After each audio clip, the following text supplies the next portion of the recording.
Alvin, I'll be right back. Good boy stays. You're my best friend.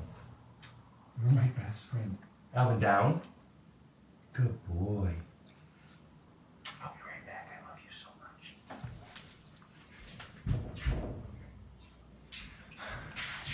It's Todd Glass. Remember Todd? Remember Todd? See that, girls? I'm sensitive.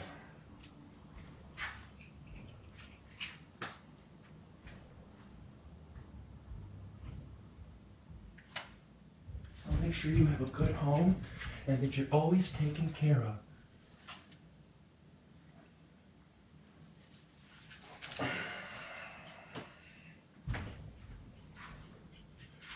Todd's just outside, just waiting.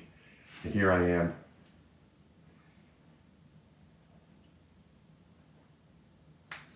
I'll go get him. Wow, here we are. Jesus. Let's get coked up. Todd, this is McCone. I'm kidding, by the way. Hi, McCone. Hey, McCone. He was just joking around about that coke stuff. You know what's funny about that? Somebody once said, like 20 years ago, I've been always obsessed with asking everybody, like, hey, do you want to get coked up? And they go, people that do coke Whoa, whoa, whoa, whoa, whoa, whoa, sorry. don't like coke jokes. I'm like, well, I never made coke jokes. Just make yourself at home. Well, where do you want me to put this? Just maybe on the floor. Do you put that on the floor at home? No, It's not a floor bag. no. I respect that then. Here you go. Allow me.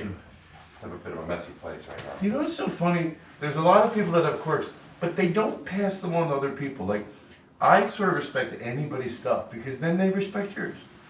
You know what I mean? You must get people that tease you, right? Oh, right? Because you have your certain ways, right? Yeah. What am I talking about? I can't say anything right with you. No, it's just No, that. I'm already. No, Todd, let me explain. It's just that I don't like to show my whole place. So. Thank you. See, that makes sense. Where do you want me to sit? Preferably right here. Okay, cool. Wow. Maybe I should put a pillow under me so I don't look. You know, I have support pillows somewhere. It's like David Letterman. His is sick. He's up. He's got good posture. He makes us. Our ass falls 3 feet in. We look like a feeble, like like. What else do you want to talk about, Rick? Rick's over there with the lumbar adjustable. Probably has electronic on the side. This dog, he's so happy. He's so happy. Happy, happy, happy, happy, happy. Either one or both. I'll use this one. How many milligrams of edible do you like? How many did you take? I'm lightweight. I took like maybe 5. I could take 10. Here's 10. And I'm gonna give you a joint. Beautiful. Rick. You know why I drove, Rick? Because sometimes I like to get to places early. I didn't want to stress you out. I got here an hour ago. No, you didn't. Yeah. Why? We could have started earlier. You know what? See, it's so funny. No matter, I don't mean to say this, but no matter what, I didn't want to stress you out. If I said, "Hey, I'm out here," but sometimes I'll get places early. You know what I'll do? I'll go, "Hey, I'm in my car, but I'm drinking a cup of coffee, talking to friends." Yeah. So, but I thought it might make a little. You're probably. I'm sorry that I've left you feeling so unsafe. No, you didn't make Seems me to be a feel pattern unsafe. of No, that's people in not my life. true at all. Shut up. The truth is, there's also ways you could have softened that. You could have said, "Hey, I could be here in 5 minutes," and then I could have been like, "Oh, okay." Or if I'm like, "I need another hour." I know, but that would still make you feel like in my head. I was like, I thought he might get stressed out. Hey, can I tell you something? And this is this is just with me at least. I don't ever want you to feel responsible for my feelings. Yeah, I know that's good. You've been in therapy, haven't you? What the fuck is that supposed to mean? Theme music. Scoot doo, blabbity blue, scoop dee. Oh yeah! That's a good laugh because it's so like from the sweetest night. What the fuck is that? Well, maybe he hasn't been in therapy. Yeah. All right. Oh, this is great. This little kick plate here. You know what? I'm gonna go to the bathroom. You want these on a plane, don't you? Yes. When your feet are here, it's like you put your feet up or something. Let me just have it here. I've seen there's things you could Why don't you go to the bathroom? Yeah, I'll go to the bathroom. You could have used it an hour ago. Do you need help up? It's just the way you leaned. I didn't mean that in a mean way. How did you mean it? I meant it in a way because the pillow is awkward. What? Download the app today. Sign up with promo code TYSO, that's TYSO, to score $100 in bonus funds or entries when you play your first $5. That's promo code TYSO. Underdog. Make picks, win money. Money must be 18 or older, 19 and older in Alabama, Nebraska, and 21 and older in Arizona, Massachusetts, and Virginia. And present it in a state where Underdog Fantasy operates. Teams and terms apply. Terms, DFS. THD up and debate. Offer not valid in Maryland, Michigan. We all hate Michigan. New Jersey, New York, Ohio, and Pennsylvania. Concerned with your play? Call 1-800-GAMBLER or visit www.ncpgambling.org. In New York, call 24/7 HOPE line at 1-877-8-HOPE-NY or text HOPE-NY. 467369. Wait, you didn't say this one. Terms apply. C. You have to say that one. Thought I did. Terms apply. See assets.underdogfantasy.com/web/player and play and get Terms _ DFS _.html for details. You got it. 5, 4, 3, 2. Ricky's on the loose, everybody. First next Friday, the 30th. October 30th. October 30th. Manhattan, New York. Gotham Comedy Comedy Club. Club. That's right. Be there. The next day's Halloween. And the we're next in day, Brooklyn, a very interesting venue, and it's called Bell House Theater, November 1st. Don't Miss It. Be there. Be there. Dad, I'll be in Vegas. Tell them when. We'll be in Vegas, December 12th and 13th, Be there. and Vegas. And then, a month later, we're going to the desert. Phoenix, Arizona, January 9, 10, 11 for a bunch of shows. Be there. Cleveland, May 1st and May 2nd. 4 shows. Be there. Go to punchup.live/Rick Glassman to get tickets. Also, sign up for my email list to find out when I'm going to be in your city. Dad, what if they're worried about me emailing them random bullshit all the time? Then hit me up and I'll send them back. What does that mean? I don't know. I don't do it. I will let you know if I'm coming within 50 miles of your city. 50 miles. That's less than an hour drive, unless you're in traffic. Okay. Yeah. Really? In my head, I was thinking like I'm making a joke about how the seating with the pillow and the people sometimes say the couch is a bit deep. A lot of people say the same thing about this podcast. But then it ended up being about a joke about like Todd's inability to stand up. I mean, he's literally was one of the last comic standings. That's when I found him. He was one of my favorite comedians on that show. I used to watch that show. I was in a softball league. I was playing shortstop, called it infield ground hit, and I'm running for it, and I call it, and the second baseman came for it too. We ran into each other and banged heads. It's where I got this scar. He broke his nose, got a whole bunch of staples. It was violent.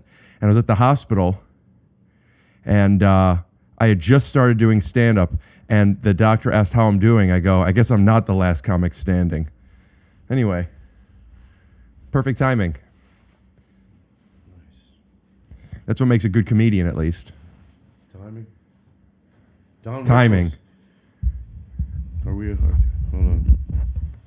Yeah, Don Rickles, the thing about him that was so amazing is that, like, if you have jokes, this is not an insult to him. If you have jokes and then you have timing, that's pretty cool. Don Rickles did it with no jokes, all inflection, all rhythm. There's a guy on the roof with a kazoo going, Mwah.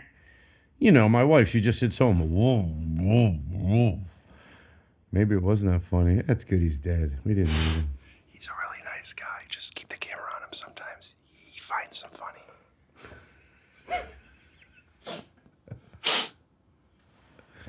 I gotta get you something to eat. Yeah, I like something. Do you have anything really crunchy?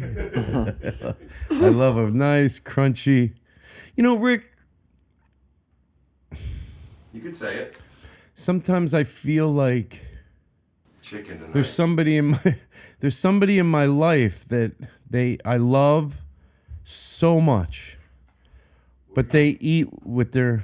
We talked about this a little on the last podcast. They eat with their, and I love this person. Like they're practically like, but they eat with their mouth open, and I don't have the heart to say anything. You know, Todd, that seems to be a pattern for you. No. Really? How long were you sitting outside? Oh, Yeah. God! I'm all ready for you. No. You know what? No. I think that.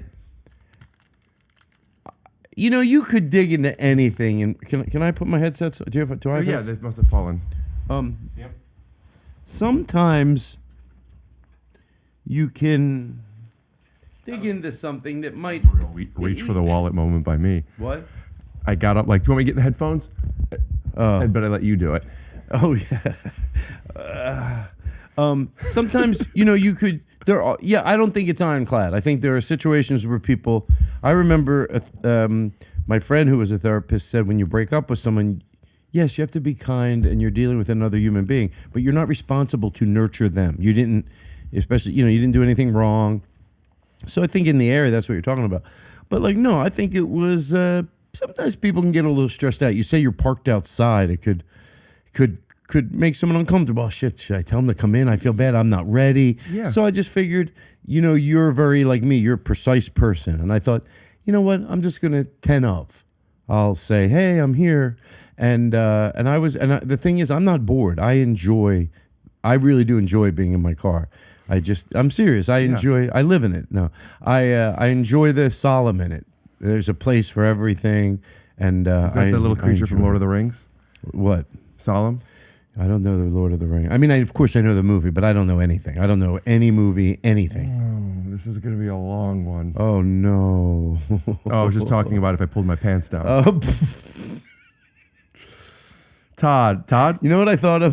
That made me just think of, remember a long time ago, you did a video on, yeah. Oh, I thought you couldn't hear it, but your headphones are on. I just needed to say it the third time, and I didn't want to interrupt, so I would. But really, you were able to. I wanted them to hear it. I've done that too. I go when you don't. Hold on, but you're going to forget. What were you saying? Okay. All right. Well, you did an Instagram video or TikTok, and you had all your crotch blurred out, and you had a joke like that. You had a huge. Yeah, it wasn't a joke, but I just didn't want to show my penis. Well, okay. I was doing a Manscaped commercial. Removing unwanted pubic hair adds inches onto your meaty and I ask you again, please, just look at how big my penis is. Was that a branding deal? Yeah, it was a brand thing, and it was during COVID, and I was showing if you shave your pubes, look how big your dick looks. Wow, unless you don't have a big dick. Compared to how it looked before. Right, that's true. That's why you never compare your penis to other people's penises. Compare your penis to the penis that it used to be. Eleanor Roosevelt. Woo! Do you ever think, like, I never saw any of my brothers' penises. Maybe. Oh. Some people are like, brothers. They're like comfortable. Yeah. I'm okay the way it is. I don't need to see. Yeah. Anyway, are we done? Todd, I moved here whenever I moved here, and I saw you at the Hollywood Improv, and you were smoking a joint, and I was a fan of yours, and I wanted to introduce myself. But when I did, you kind of just continued the conversation and brought me in. And I wasn't just introducing myself. Now I was part of the conversation. And we were smoking a joint. And I was smoking with you and we were laughing. And I remember thinking, you're so nice. It was that added layer of not just a guy I met who's now a friend, and before that, a peer. It was a guy who has been doing this, and I know him, he doesn't know me. And I only had so many experiences of those interactions. I already didn't think that's how it would go. And I remember that in the what we call the schoolyard. I used to call it. Why'd you stop calling it that? Well, I still do. Bless you. Thank you. I'm glad that he's here. Why'd you stop calling it that? Like that matters. Did you think he laughed? Oh, he didn't? No, that was a sneeze, right? That was a sneeze. Well, I thought it was a laugh. Oh, bless you. Yeah. And you. And you. But I have Bless to tell you everybody. something. That's real. I thought you were making a joke about you want people sneezing at your bits. No. Like you're Sneeze the truth or something? yes, sneeze the truth, and you're Dr. Pepper. I don't know if it's because of the way you swallowed that sneeze, but you now look drunk and like you have COVID. So do you want to sit down? Do you want to take a break? Do you want to go home? Do you need to blow your nose? I'm good. I was Don't just you trying want to. to sit on that? Oh, no, never mind. I could pull. Why don't we pull up the chair? I'm trying to make it as quiet as possible. No, and we're it not. just He means for exploded. you could be comfortable. Yeah, but also we talked about before because we wanted to keep it out of frame a bit with what we moved through the camera. So this is still here for you. This is Should great. you choose to use it? Thanks, Rick. Well, you know what? I don't want to steal your thanks entirely, because the only reason I even thought about that was because of the way Todd looked at you. Like, are you okay? You looked at him like that, right? Like, do you want to sit down or? Well, yeah, I thought about it. He might become more comfortable now. Maybe he Yeah, is. and you didn't even mention a chair, did you? No, I was going to say sit on the end of that thing, but Oh, then I that's right, thought you said sit. You're like I don't want you don't want him sitting on the end of that. But I like I love nothing. Do you feel the same way?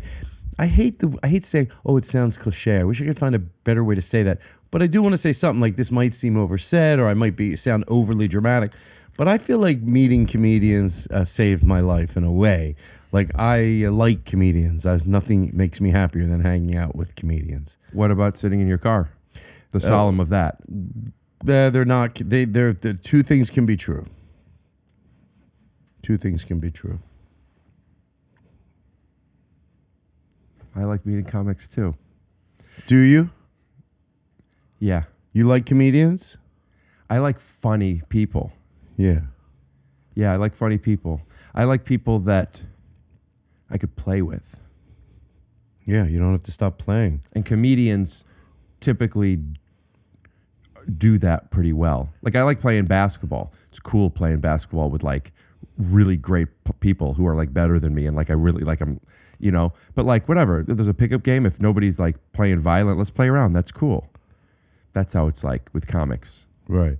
And did you ever meet a comedian that never made, not even close? And that's how you know they're usually not that funny. They never make you laugh off stage or any ever. But they do comedy and they make an audience laugh, but they never make you laugh. Do you mean never? Do I have to think about it in such like hyperbole? Well, I can think. What do you mean? What's that mean? Could it be like? Do you mean it that way? Like, is it like they maybe you've laughed at them before, but they don't really make you laugh. Like you can't remember a time they made you laugh. But like I'm sure anybody can make you laugh. I can think of comedians, right? Well, yeah. I'm saying like anybody could do that. Yeah, but they don't. That takes, believe it or not, what you just did takes a Timing. level. Timing, exactly. That takes a little silliness. What do you want to know about me, Rick? Is there anything? Yes. Is there? Yes. What's that mean? Is that a cue with him and the camera people? I was a little. Somebody said a little bit, right? Did somebody say a little bit? I was thinking. Anyway, that song, a little bit of Monica in your life, a little bit of yes I like, a little bit of Sandra's what I need, a little bit of you makes me your man. Ba-do-ba-do-ba-do, ba-dum-bum, ba-dum-bum. That's got a good Timing. tune. You know what I heard sitting in the car before I came in? Man, it was two episodes of 30 Rock. No, that song, Ronnie.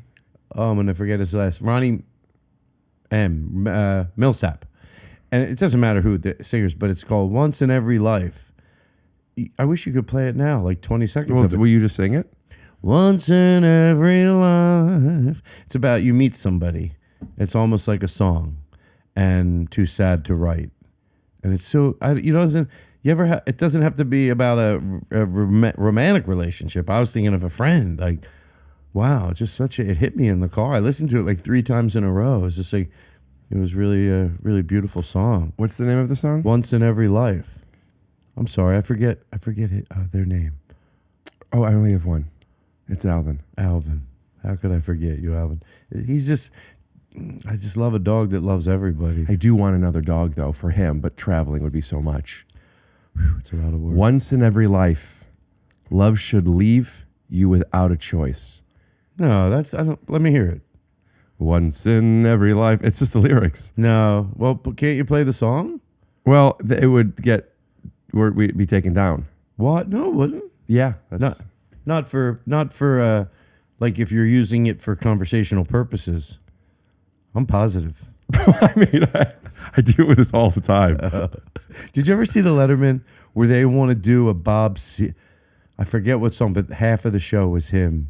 Producers going, "Don't do it, Dave. It's this much. They don't want us to use it. They'll sue us."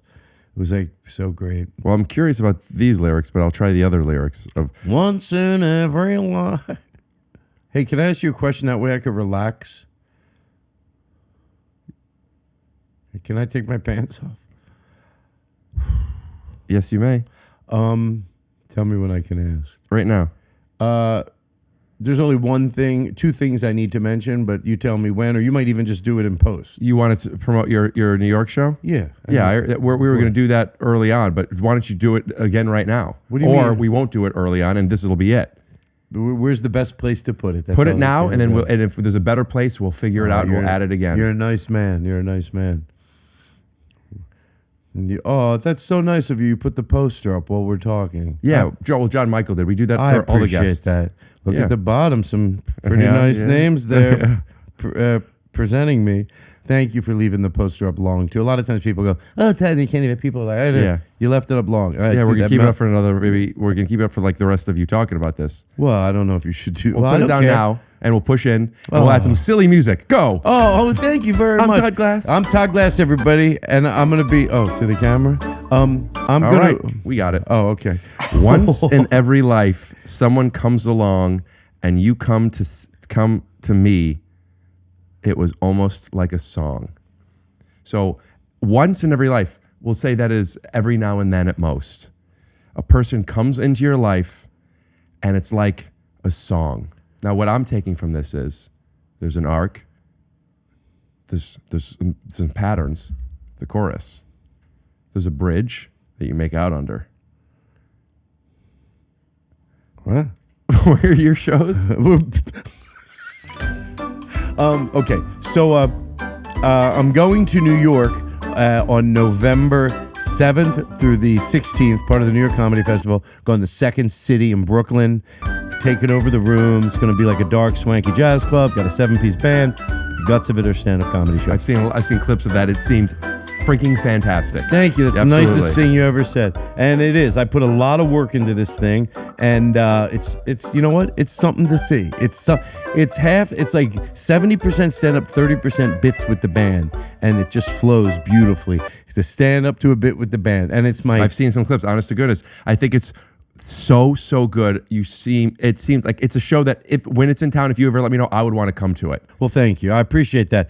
And then the only other one thing is, before that, I'm going to go take the band to Philly at a place called Next in Line Comedy Club, and we're going to do 6 shows there. So when I get to New York, You're going to be ready. You're We'll gonna do a be soft totally open tight. in Philly. John and Peters on the 24th in New Hope. And I'm done. That's Thank it. you, everybody. Devin Caldron, my piano player. I wanted just to give a shout out to him. All right, play a little solo for us. But I'm good. Thank you for letting me. That's all I had to say. You said there were 2 things. I lied. I lied. Was that a sneeze? No. Oh, thank God. I was going to get paranoid. I couldn't tell the difference. You're like, oh my God, he's laughing hysterically. Todd, he's vomiting. Imagine if there were a band. Yes. He looks familiar. Oh, you might have seen him somewhere before. That's how it happens. You were in my arms, right where you belong. Once in every life. Can you give me it from the beginning and I'll try to sing it? You can put reverb in post maybe, make my voice sound a little better. Because I know the rhythm of it, but I don't remember the words. Oh, okay. Is that what you're asking, or you want me Well, to? I was going to just have you repeat it and I'll just say. So I say, and then you Yeah. sing it, Yes. and we just. Maybe we could do something in post. I know you do a lot in post, so now I take advantage of it. Put a funny filter on me right now. Come on. Put like an old-fashioned, I don't know, do something behind me. A duck's running around. Have a ball, editors. It's just your poster that keeps flying in and out with your No. dates. I don't like my laugh when it's just, sometimes when Maybe something. you have allergies. No, I don't even know what that meant. But Sneezing that's sounds timing. like laughs. Um, That's timing. Look at this dog. All right. Well, do you want to try and have a conversation with me? Sure. What do you want to know about me? I thought about that on the way here. You know what happens on a podcast? I got to say one thing real quick. Every time I do a podcast, I look at myself. I don't want to be this. I honestly wish I could work on it. And I guess I would have to put that effort in to not to not care so much about what I look like. And I go to these podcasts and they're so yours is nice. Thank you for the diffused lighting. And I get home and it shouldn't bother me. I could have had a ball on the podcast. I get home, I look at myself, I'm like, ugh. Do you want us to put the cameras out of focus for you? I would appreciate it. Could you blur me out?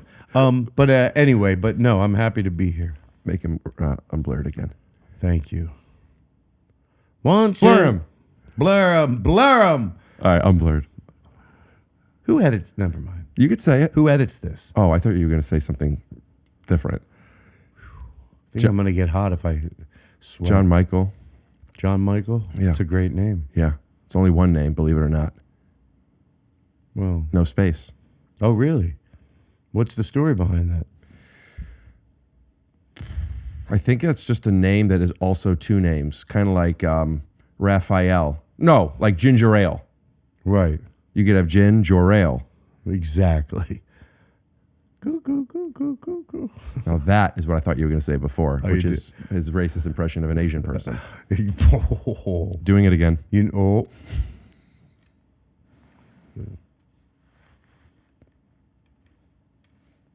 That was the least Asian you've ever been. I've never. Don't try to get me.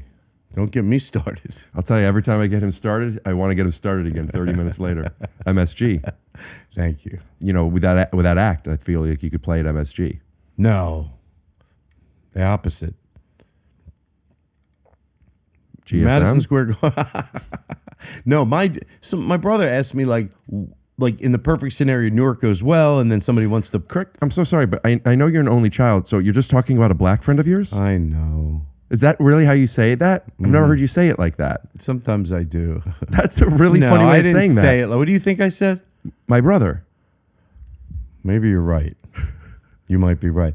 You were kidding about Madison Square Garden, probably. Yeah, that was an MSG joke because the MSG in some Asian food sometimes makes people feel like they're hungry again 30 minutes after they eat it. Right. And that's what I was suggesting about. Oh, see, I'm sorry. I totally missed that. Yeah, but you thought I meant GSM. I thought you meant Madison Square Garden. Yeah. Have you opened for anybody there or done a show there? I don't even think I've seen a basketball game there. Yeah. But I have done a show there. I haven't. No? No, I don't think I've ever been in it. I'd like to see Billy Joel there, but I don't think he's going back there anymore. He's done. I can't believe it. I wanted to go. I didn't really get a chance. How long did he play there? Who cares? I really want to see him perform live. Well, I'm sure it's great.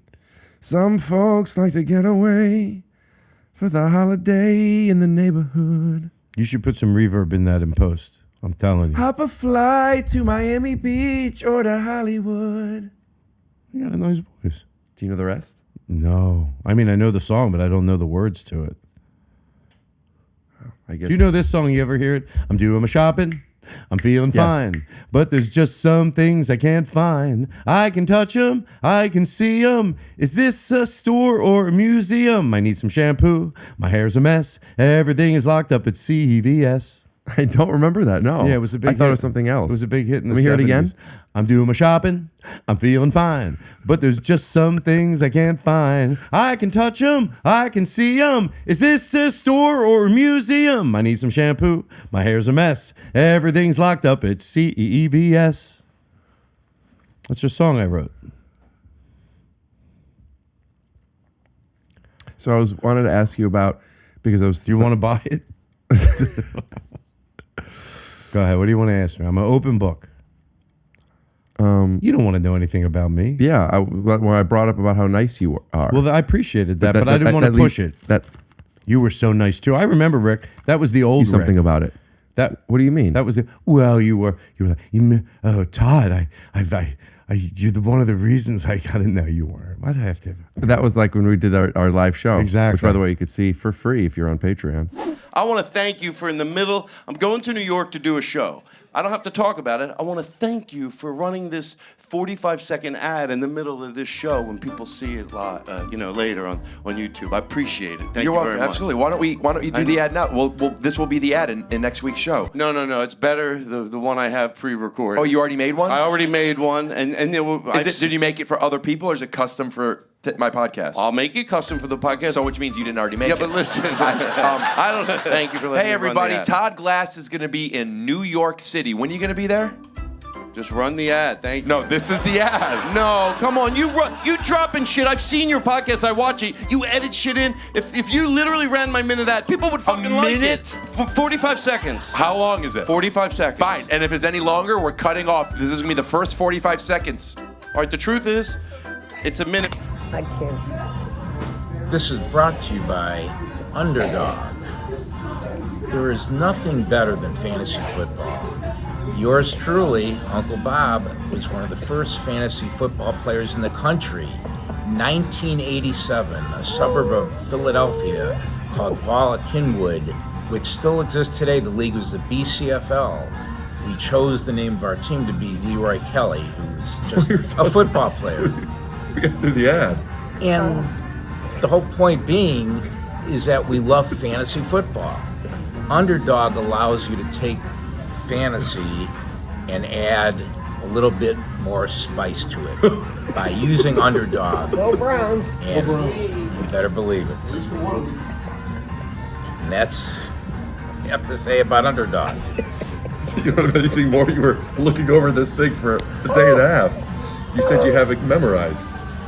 Well, okay, let's bring the family in here. No.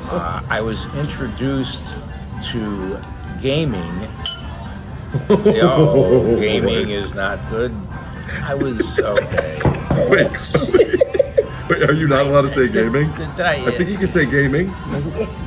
You can say gaming. Great. Oh, God. I was introduced to gaming by the young lady sitting next to me, Grandma Glow Glassman. At the tender age of 12. Wait, we're not doing a documentary about you. We're doing it like. I did an ad. I'm not good at the mid-range stuff. I need to read verbatim. Age of 12. Okay.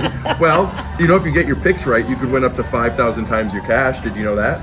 That would be wonderful. Is that Norm Cash? Oh my goodness. The first baseman for the Tigers, the late 60s. Oh, this yeah. guy's- Is that this could is be so Kevin funny. Cash, the manager of Tampa Bay. So what's great about Underdog Sports? No, they're just known as Tampa now. No, they're known as Tampa Bay, but they're known as God. the Rays and not the Devil Rays. Go ahead, buddy. Underdog is a fantasy game and a game of skill, right? So Absolutely. you get to do different types of things. Like you could choose if this person's going to go score higher or lower at this, and then if this person is going to do, better or worse than this person, whatever, and then you get to pick all these different things, and then you get to decide if you get money from that. Isn't that crazy? You know what the great example from this past weekend? The perfect example. There may be 8 examples during a 17-week season that are absolutely perfect for Underdog. This was one. You had Rashid Rice coming back from a 6-week suspension to play for Download the the app Kansas today. City Chiefs. Sign up with promo Oh, code no, TYSO you need to score know this. This $100 was an in bonus amazing funds. way to or win entries money. when you play your first $5. That's promo code TYSO. Underdog. Make picks, win money. Money. Must be 18 plus, 19 plus in Alabama and Nebraska, 19 plus in Colorado for some games, 21 plus in Arizona, Massachusetts, and Virginia, and present in state where Underdog Fantasy operates. Terms apply. See ss.underdogfantasy.com/web/playing. Terms _DFS_HTML for details. Offer not valid in Maryland, Michigan, New Jersey, New York, Ohio, and Pennsylvania. Concerned with your play, call 1-800-GAMBLER or visit www.ncpgambling.org. In New York, call 24/7 Hope Line at 1-877-8-HOPE-NY. Or text HOPE-NY. 467-369.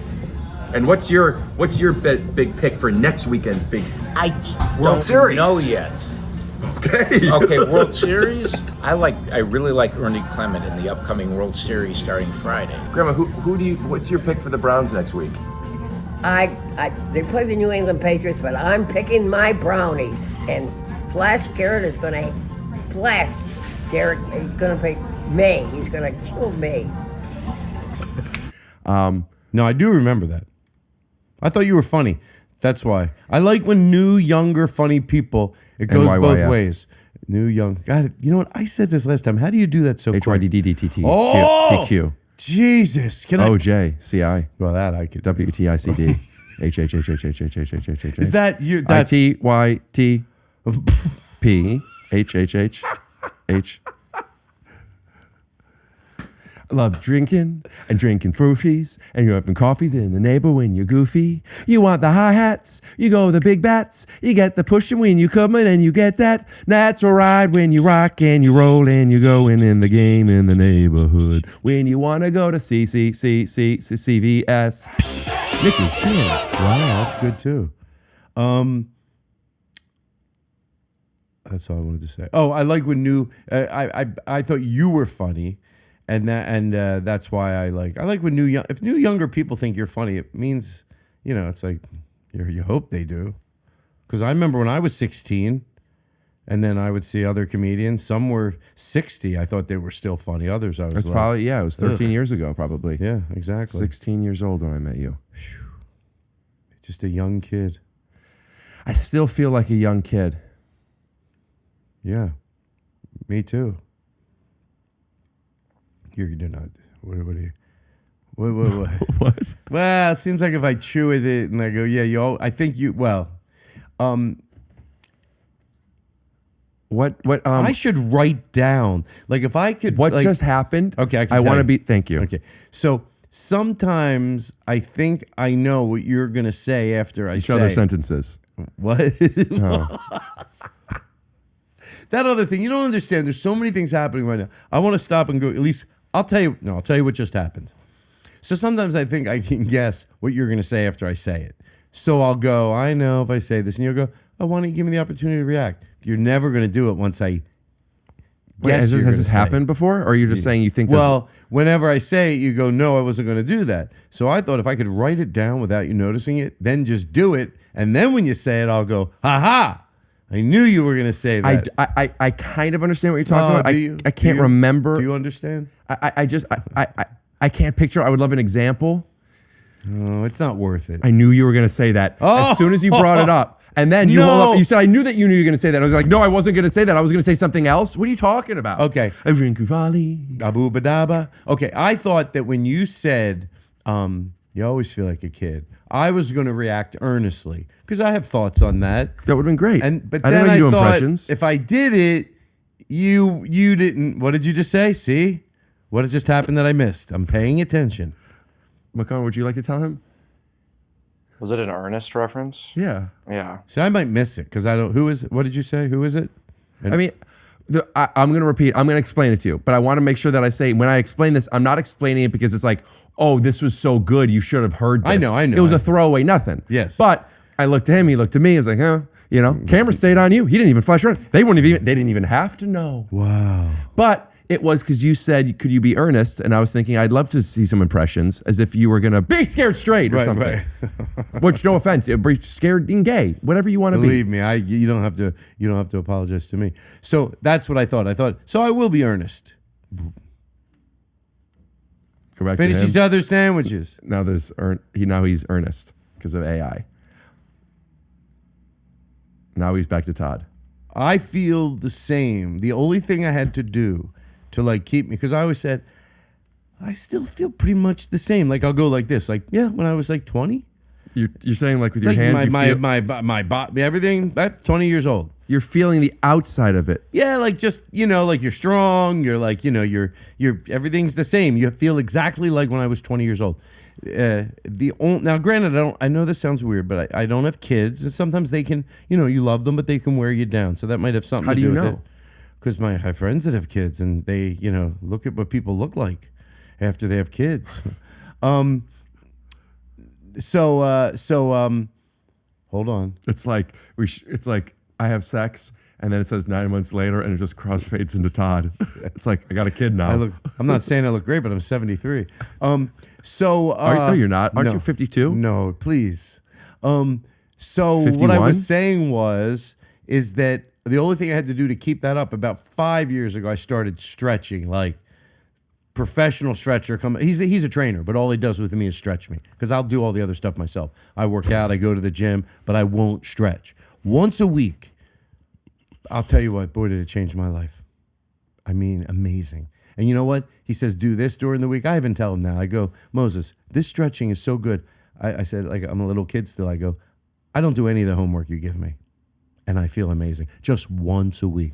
So that's the only thing. Other than that, I feel like I'm waiting for everything to come crashing down. I'm so sorry. I had the headphones off. What were you saying? Oh, you couldn't hear me in the room? No, what did you say? I said, so, yeah, I still feel like I did, like this. And then, but I still feel like, basically 20 years old. The one thing I did have to do, though, to try to, is stretching.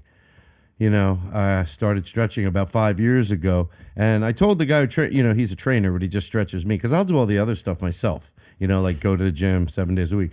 But I said, I'm I'm a little kid here. I said, I don't do any of the homework. And he goes, I was just saying, that's how good it is.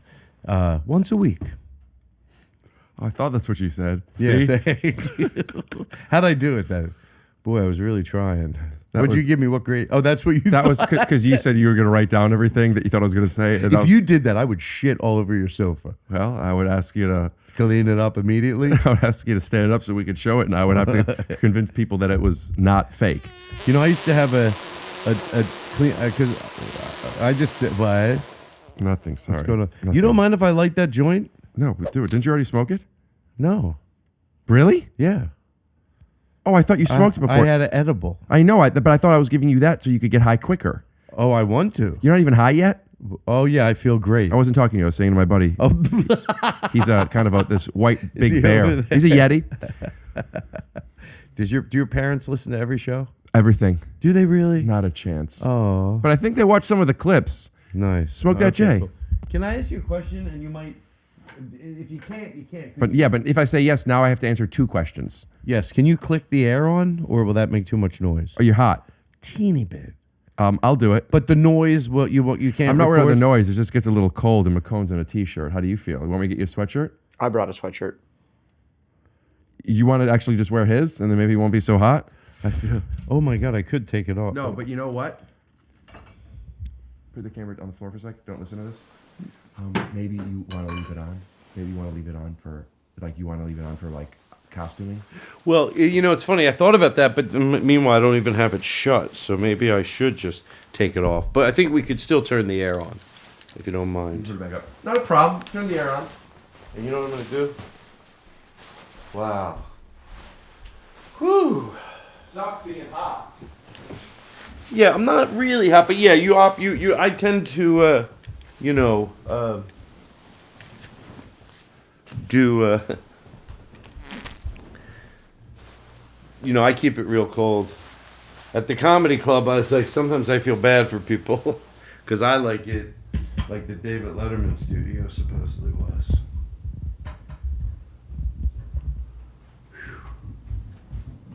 Talking to myself. Like a lunatic. Do you go to Dr. Melfi? Who's that? Did you smoke anything? No. You really can't. Okay. So who's Dr. Malfi? She's a therapist that I thought you went to. No. Did you catch my impression of a guy who's counting how many cards there are in a deck of cards, but he forgot what to do after on the third number? No, where was I when that happened?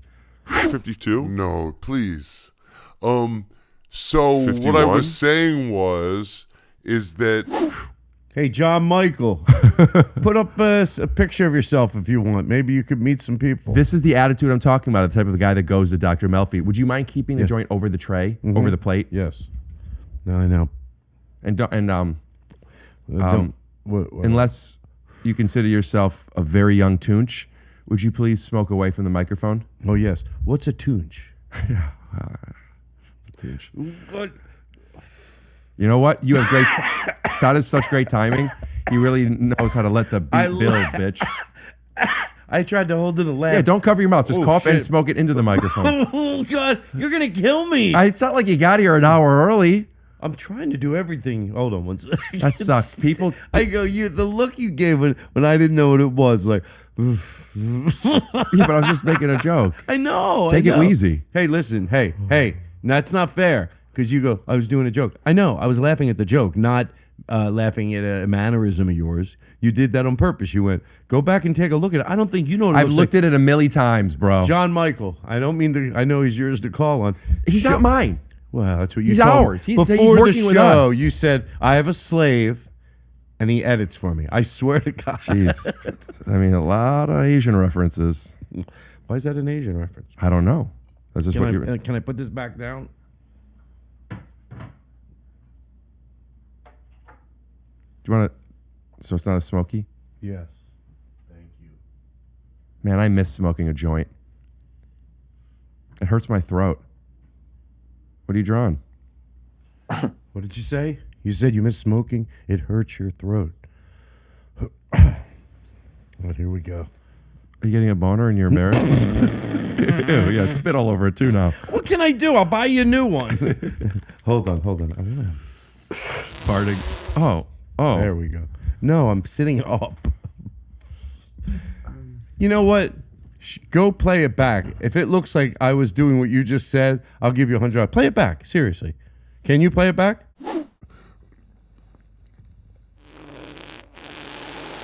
Oh, feels good that I farted. I don't even like that word. I'm not even joking. Truth. That word bothers me, but I don't know. Can I fix the couch, please? Would you mind standing up? Why? Because the blanket's falling. Okay, cool. Right, your legs don't touch the ground. It's kind of like how in movies when they used to make adults look like kids by just having them be on their knees or something, or putting them in a big chair that makes them look smaller, and they would kick their feet and they'd have a big lollipop and an alfalfa thing and rouge on their face and freckles. Exactly. You know what I'm talking about? Yes. Oh my God. See, oh my God, that's too funny. Yeah, they what was I gonna say about those old? Okay, now Cover your boner. put this here. You must use Manscaped. Can you? Yeah, there you go, bud. Oh, thank you. This is a game changer. Wow. Do you put a pillow under your legs when you sleep? Do you sleep on your back? In between. So you sleep on your side? Yeah, back and forth. Side and side or back and side, and you call your side fourth? Side and side. Side and side. Put the mic. Well, how do you sleep? I try to sleep on my back, and I pretty much do. You do? Yeah, I conditioned myself to do that. Is that better? They say it is. I lost 25 pounds, and when I lose 25 pounds, I stop snoring. And I don't just You've snore. done this more than once? Yeah, that's why I don't want to, I try not to celebrate it too much, you know, when it happens, because I've done it before. And I put back on, and at 25 pounds, it's not a lot, but first of all, I stopped choke snoring. So it's like, you know what I mean? Like because I used to say I snore, and people go, they think, no, I choke. I wake up. My life is hell. Why are you laughing? You sound just like a 20-year-old. Exactly the same. Well, guess what? There's 20-year-olds that choke snore too if they're overweight. But usually, you know, so anyway, the point is that it's gone. And it's like I feel good and I sleep, and I've been feeling good lately. I don't know why I brought that up. You brought something up. Yeah, I don't. Anyway. That was a good one though. You really got me. There's certain feelings hope you're fucking happy. I get from certain people, and not for better or worse, but there's a certain category of feeling that I get with you and one other person that I could think of, and that's we did one of the live. We've done a few live podcasts together. But the one with Rudnitsky, I have a feeling before he comes over, I think to myself, like as far as like I'm about to do a podcast, both the connection with the person here and the performance that exists within making this product, right? And when he's coming over, I feel like, oh, I could just sit there and watch. I won't, but like I can. It's taken care of. This is good. Nice. And I was having that feeling before you came over, and I just remembered it again. I'm like, yeah, right. Like when Todd's coming over, you're fine. Yeah, you're not. Don't worry about it. If for whatever reason I have nothing to say, and I will not have something to say, I know I could just do this. Watch, I'm gonna try it.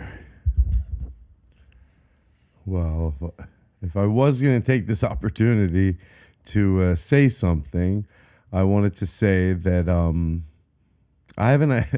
This is. You're either going to agree with me or not, but this is actually serious. What do you think? Doesn't have to be funny, but I'm genuinely asking this question. What do you think would happen if they came out? You know how they try to do the old Bug, the old Beetle. VW made like a retro about 30 years ago. It looks sort of like the old one. And they did a Dodge Charger. They just did a VW bus. Some people liked it, some people didn't.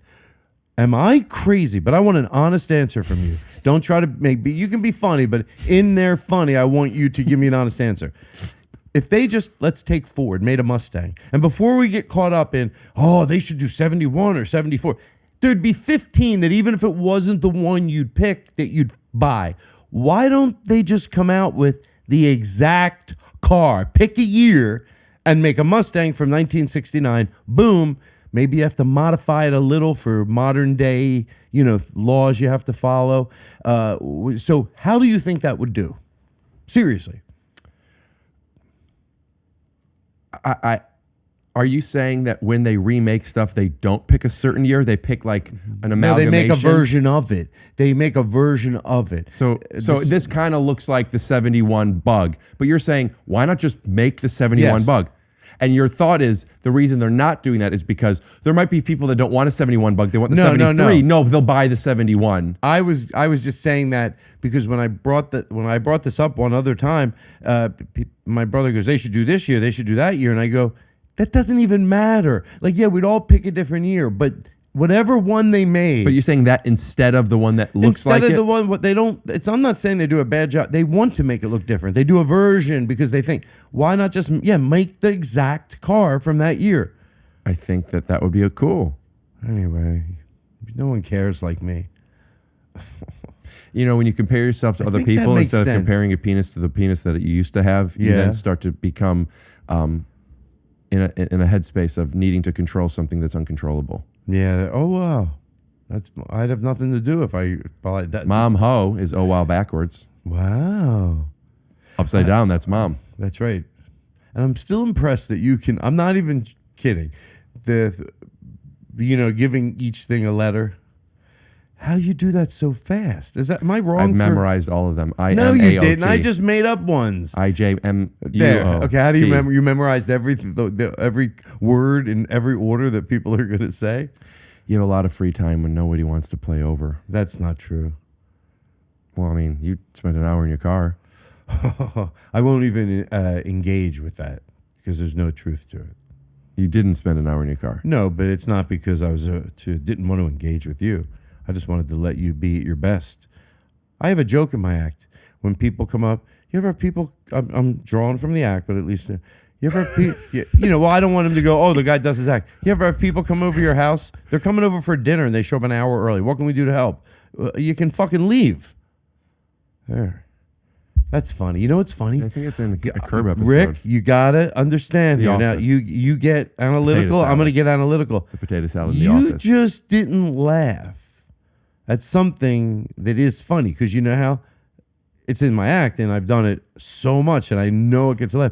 But when I did it just for you, I can tell you the truth. I'm fine having this conversation and I get it and I know that you notice those kind of things and I'll tell you the truth. I forgot for a minute that you were saying this was part of your act, so I apologize for not being sensitive with this when I compared it to The Office. But that is something. Listen, you didn't invent the thing; you're making the observation, so it exists. So I'm not saying anything, but I'm just saying that observation has been made, and it's in things that I've seen. I've seen it in The Office. Can I ask you a question? I'm not even joking. Just because I'm high, I forget what we're talking about. I understand. So you're noticing that I didn't laugh at right. Okay. So you said, hey, get the fuck, you could help get the fuck out of here. The moment you said you arrive an hour earlier, I already knew where you were. I knew where you were going. Right. Not that that's a bad thing. Sometimes it's like, listen, taking an Uber is you asking somebody to take you somewhere where you know where you're going. So thanks for letting me get there and taking the ship. Right. But I wasn't, usually a laugh comes from either connecting with something, being surprised by something, or like, I think those are the only two. You know what? I keep saying this. I'm being so serious. Sometimes when you're high, for me, I can be analytical and instantly see things. I went to school with an analytical. Thank you. I did. Mr. and Mrs. Little's daughter. I'm sorry. I interrupted and fumbled on that. No. As you're telling me this. Can I try it again just in case we use this one? Sure. I went to school with an analytical. Mr. and Mrs. Little's daughter. You're funny, man. You're real funny. Use that one. Use that one. As you're telling me this, because I think I'm able to I thought of something and I go, why did I even say anything? I have a friend, again, I do like him. I'll even say his name, Eric Olson. But sometimes when he says something risky, especially when we did a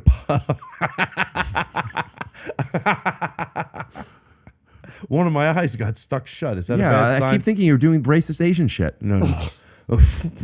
Did someone? Am I being trapped? And a lot of times on the podcast, someone will say something very funny. I know later because I hear it. I didn't even react. You're just mind somewhere. So why did I even bring it up to you? It means nothing at all. Oh, you didn't laugh at my joke. Like Rick thinks you're funny. So what? You got to point that out. So I want to apologize. You don't need to apologize. Just accept the apology. Why can't you ever accept an apology? Apology accepted. Thank you. It means the world to me. I don't want to have to give you a welcome just because I accepted an apology. Thank you. You're right. You're right on that too. All right. Thank you. You're welcome. Now I get a you're welcome. Thank you. Thank you. We'll be back. I think that all made sense, everything we just did. I thought it was a good ending. You know, I see the way you see things. Do you? And it makes me feel bad about how I am that way too. You know what? It might not be our worst quality. There's even worse. Can't you just say, you know what, Rick, you're right? It's not that bad. I'll tell you, every 30 minutes with this one. Oh, God. There's worse. Tim Allen. Oh. I said Tim Allen. Knock, knock. Who's there? You've heard this? Yeah. All right, whatever. I don't have to do it again. It's all right. I like it. Sometimes I like to hear a joke over again. Yeah. You know what? Tell me that one about going to a dinner party early. No. Do you remember any joke, one, from your first set? Yes. Can you tell me what it is? Here's my impression of a person after I've told them I've never had Oreos before.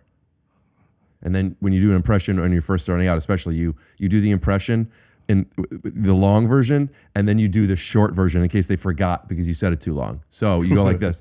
Here's my impression of a person after they hear me tell them that I've never eaten Oreos before. A person hearing me say I've never had an Oreo. And then I would turn around and then I'd turn back to the audience and I'd go, "You've never had an Oreo before?" How long did you do that joke? 5 years? No. 10 years? Oh, I'm embarrassed. Oh, good. I did. I will say, if somebody would come see me every year, I hope this is true. Hope I'm not just being lazy. But here's why I came up with this, that it's okay. You always want them to have a little taste of what they left behind. I don't know if this is maybe what I'm about to say means that. Trust me. But okay. Well, you'll be no matter what. If they saw you 10 years ago, you want to have something in your act that they could remember. Oh, okay. But then there's exactly. You're right. But then it's how much. So not that we all have to have the same, but for me, I remember. This is where I come up with my standard. If you see me a year later, I'll have half new material. The reason I think in my head that's okay, number one, I enjoy doing stand-up like that. It's just a flow. I never really have to panic, and it just happens about every year. So will you see a lot of the old stuff? Yeah. Will you see a lot of new stuff? Yeah. Now, November 7th through 12th, you could see a lot of that new stuff perfected because they spent a week working on it, ironing out the kinks. And I'm telling you something, it might be sold out by now, but go and check anyway. and put up the poster, and you can check him out at some of these other places. No bullshit. The room only holds like 70 people that I'm doing it in. So, buddy, there are sold out shows already. These are, yeah. I mean, the TYSO Goblins. If there's one thing that they like, it's guys that they feel comfortable being awkward around. Yeah, who's that? Us. Oh, thank you. Whew. So that's all I wanted to say. Worst Forrest Gump impression. Wow, what did he do? He goes, that's all I have to say about that. Well, that's all I had to say. What about this Trump? He's Jamaican me crazy. I love that joke. Can I take it and use it? Can I tell you, that's not even my joke to give you. It's Blake Wexler's. One time he said out of nowhere, he goes, this Trump, oof, he's Jamaican me crazy. So I go, Blake, I want to say that so bad, can I? He goes, I don't care. So I do it in my act, and then I go, that's not even my joke. It's Blake Wexler's. What's he going to do, beat me up? You think I'm kidding? No, the joke is just saying Jamaican me crazy. It's just so silly that I love it. But don't you actually say that in real life? Not Jamaican me crazy. Who talks about Trump? Hey, I don't mean to get political, folks, and then go, this Trump, he's Jamaican me crazy. You know, you expect a little more meat than that. I think I know what I'm talking about. I also know what you're talking about. Yeah. I'm really zooming in on something that's unnecessary. So let me just say, dude, you're so right. You're so right. Well, I don't know if I'm right. I didn't say anything that was right or wrong. No, it was fun. Now you're wrong. Oh, I am? No, I should have shut up. Why can't I shut up, doctor? Oh, you're Dr. Pepper. Dr. Pepper. I drink Dr. Pepper because I'm proud. Dr. Pepper tries to make the audience sneeze. Remember? He does? Yeah. Man. Do you not remember? I try an American, please. You're a pepper. No, I don't never. All right, let's talk about this. Tom. What do you want to know about me? You haven't asked me one thing. I go to hotels. He says he wants to know about me. He goes, come do my podcast. He goes, I want to get to know you more. I never said that. That's what he said. I'll send you the text. I swear. Don't, please. I know, but I'll send you the text if he's not scared to put them up. And it is their text from Rick. And it says, please, I want to get to know you. I feel like I could really interview on my podcast because it's a comfortable atmosphere. And then something. When did I say it? I'm looking back at it right now. I'll send them to it's gonna be a screen grab of something that you just wrote, and then underneath it's gonna be like a Photoshop thing, but it's gonna be written in crayon because you couldn't figure out how to use Photoshop. Shit, now I can't do it. How did you know? You do know what I'm gonna say.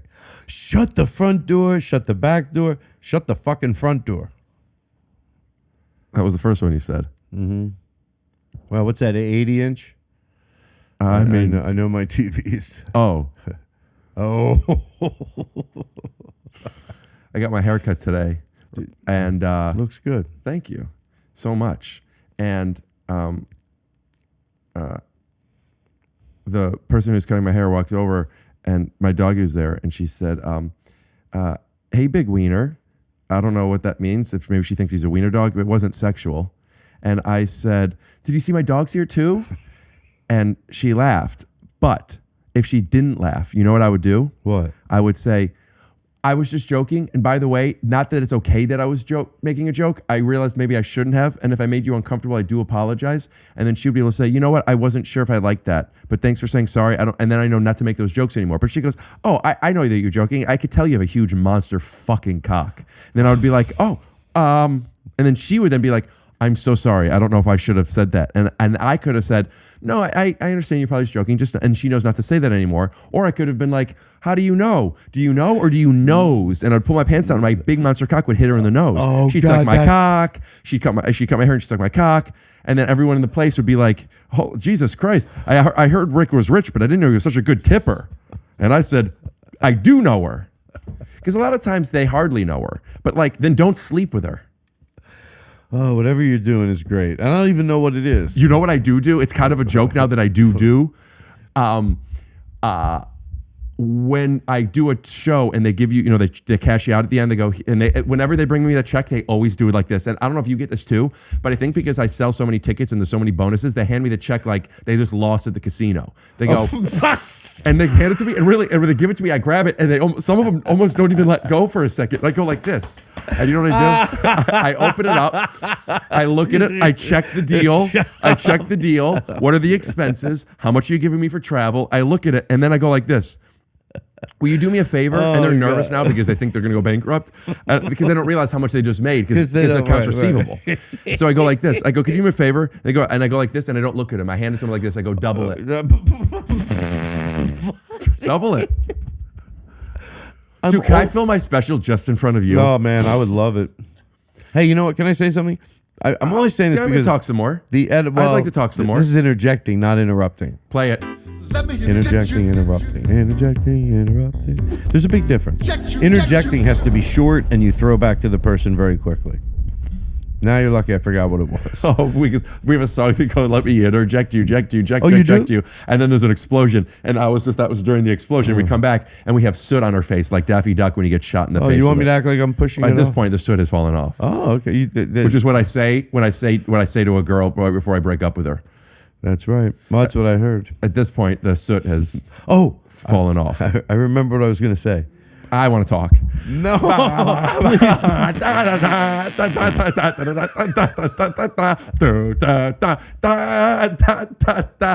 CVS. Oh. Asian again. Thank you very much.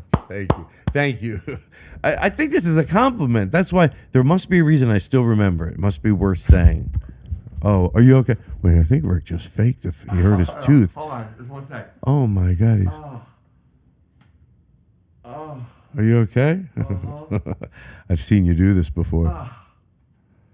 Was there a fake blood packet in there? Oh, if you do that. I thought you had a blood packet. I was going to be so impressed. That's what you do when you make a deal with another writer and you exchange each other's writing packets. Really? Yeah. Well, I don't get that. It's a horrible joke, but like a blood truce. Oh, yeah, right. When you were doing that thing about getting paid in the casino and they're pulling the check back and forth, because of the edibles, I don't even remember the context and why you were doing that. But guess what? It was funny just in its own self of that image of they think they're going to go bankrupt and you're they're holding the check. They're not even giving me the check. Oh my God, so goddamn funny. So earlier I talked about how things that are funny that make us laugh are usually fall into the very vague categories of something that you connect with or something that's surprising, right? And I'd like to have a conversation with you about that. But before I do, I'd like to give an example. Can you say the first part again? Yes. I find that things that make people laugh, make them laugh because at its core, it either, or both, they connect with it, or it's something that's surprising, right? Oh, right. That would be an example of something. A lot something of stand-up comedies like that, right? I'm asking you. This is a theory that I don't know if I've ever, a hypothesis, I'm sorry, that I've ever thought about before like that. But like you think this is funny because you connect with it, but meaning like you could picture it. Oh, I know. I've seen that in movies. I've been that way. It's happened to me, whatever it is. You get that thing. Oh, that's so funny. That thing could go here. That's something that's just because you connect with it. That's not funny if you've never seen this. So it's almost like a built-in callback just to something you could relate to. Right. Could you think of a joke that you have or something you've laughed at that doesn't fall into one of those two categories? Absurdist. Would absurdist fall into either of those? Like, that say the two categories again. That's another one. I forgot about that one. Because like, what else is there? So you list them again, so I can get surprise. Surprise, just like i.e. a left turn. Something you didn't know was coming. Right. Something I never thought about it that way. Surprised. You wouldn't have written that down if you were subconsciously guessing what was to come. Right. Absurdist, which within there I want to put in wordplay and stuff like that. That kind of stuff, right? Right. I think that falls there. And then stuff that you just could connect to, that you relate to. Oh, that's so funny. It's not even. It's just funny because it's true. That type of thing. Right. Those three pillars. Well, I mean that really covers. Yeah. Because I went through like 6 jokes of mine as you were saying. I'm like, okay, that would be there, that would be there. So no. Have you ever asked anybody else that? I don't know. I've thought about like, there's only so many joke devices that I could think of that like most things fall under some version of this formula. Yeah. I do think there's jokes. It doesn't mean that I don't think a lot of jokes and still could even be done better, that every premise has been done. I know that person's not saying you couldn't still make it funnier or different or your own creative look at it. Even if that topic's been talked about, if you're doing it through a unique perspective, then I'm sure that's okay. That they're saying that's okay. But they're just acknowledging almost there's no premise that hasn't been done. I don't agree with that. And I think it leads to not the best comedy if you agree with that. I think once in a while you think of something and no, that might have... Yeah. Can I get philosophical with you for a moment? Sure. Well, first I want to talk about those 3 pillars, and that's less about the joke and more about the way the joke is received. Yeah. Right? So this is, what does this joke do to a person? It gets a laugh. It gets a laugh because of one of those 3 pillars. Don't believe there's another one, but I'm open to having that conversation. When it comes to not every premise has been done, and I've said this on the podcast before, I think of this in a different way. I think of this as we never write jokes as if we never write jokes. We're not writing or creating anything. Everything exists. I think of this as every joke exists, whether it's do you want to do something with your feet? Is my foot okay up there? Fantastic. Thank you for asking. You can put your feet up on here. Okay. I think I will. Wow. So all the jokes exist already. It's not us that's writing them. It's us that are seeing them in that moment, right? And I think of these, I've said this on this podcast before, but like if jokes and bits are bricks, and there's all these otherwise invisible bricks you could have said that, you could have said that, you could have done that, you could have pretended this, you could have not done this, you could have done that, you could have done that. All these bricks, they exist already. They exist. Which ones are you able to see, right? Right. And you get to grab that brick, and then you use that brick. And then you throw it back into the world. And if you keep it, it regenerates, and anybody else could find that brick. And I think the craft of stand-up is being able to, 1, the ability to see the bricks, and then 2, the ability to use those to build a foundation and to build something out of those bricks. You didn't create this thing, you just borrowed it. And the reason you didn't create it is because if you did, other people might not understand that language. You're borrowing something that anybody could see if they choose to. You just saw them that on good timing or that much. But then you took those things and you built. Listen, I could stack bricks on top of each other, but I'm not a home builder. And just because you can't see air doesn't mean you can't breathe. And just because you can't see God doesn't mean he can't exist. And that's what we call faith. The preacher's wife. Wow. Jesus Christ. Do you mind if I may? Do you have any water? Of course you do. I was just thinking I wanted to get some water. Thank you. But I'll talk while you're gone. So. Oh, you don't? Oh, shit. No, I do. I could sing while you're gone. Yeah. Would you put reverb in it? The time is near. And I'm done with that. Oh, you like that song? Well, it's the only. I can figure out how to sing it a little. Oh boy.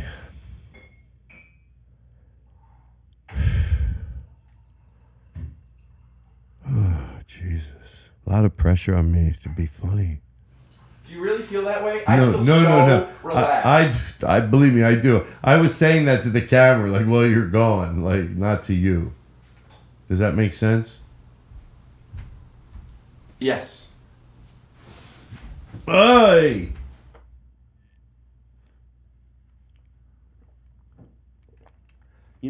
Oh man, I needed that. Yeah. McCone, would you like anything to drink? I'm okay, thank you, though. Sometimes it just takes you go half an hour without saying anything. I do have Dr. Pepper. Bless you. Dr. Pepper. You like Dr. Pepper? If I'm gonna have a soda, and I very rarely do, Dr. Pepper would be one of the ones I would have. Coke, Dr. Pepper, or root beer, or Sprite. I guess that's just pretty much all the big ones. I'm a 2-sip. That's not Mountain Dew's the hockey. The other ones are baseball, basketball, football. Mountain Dew. Coke, Dr. Pepper, root beer are A-listers. Mountain Dew is not an A-lister. It's probably the most famous B-lister. Interesting. Does it just because that's what we don't like? Because I sort of agree with you. I'm like, oh, that's one of their. That's not the Coca-Cola, 7-Up. Like these are. What about Canada Dry? What's that? Canada Dry is like the Y of the vowels. Because but is that technically an it's a A-lister? soda if there's no other sodas around. But when you have all the other sodas, it doesn't really act as a soda. It's more something you do if you're feeling nauseous or you just threw up and you want to cheat yourself into having some sweet sugar. Wow. Which is what I like to call kissing. No, it's going to be racist. All right. So what did you say though? Getting some sweet sugar. Because that was my mom's maiden name. Sweet sugar? Mm-hmm.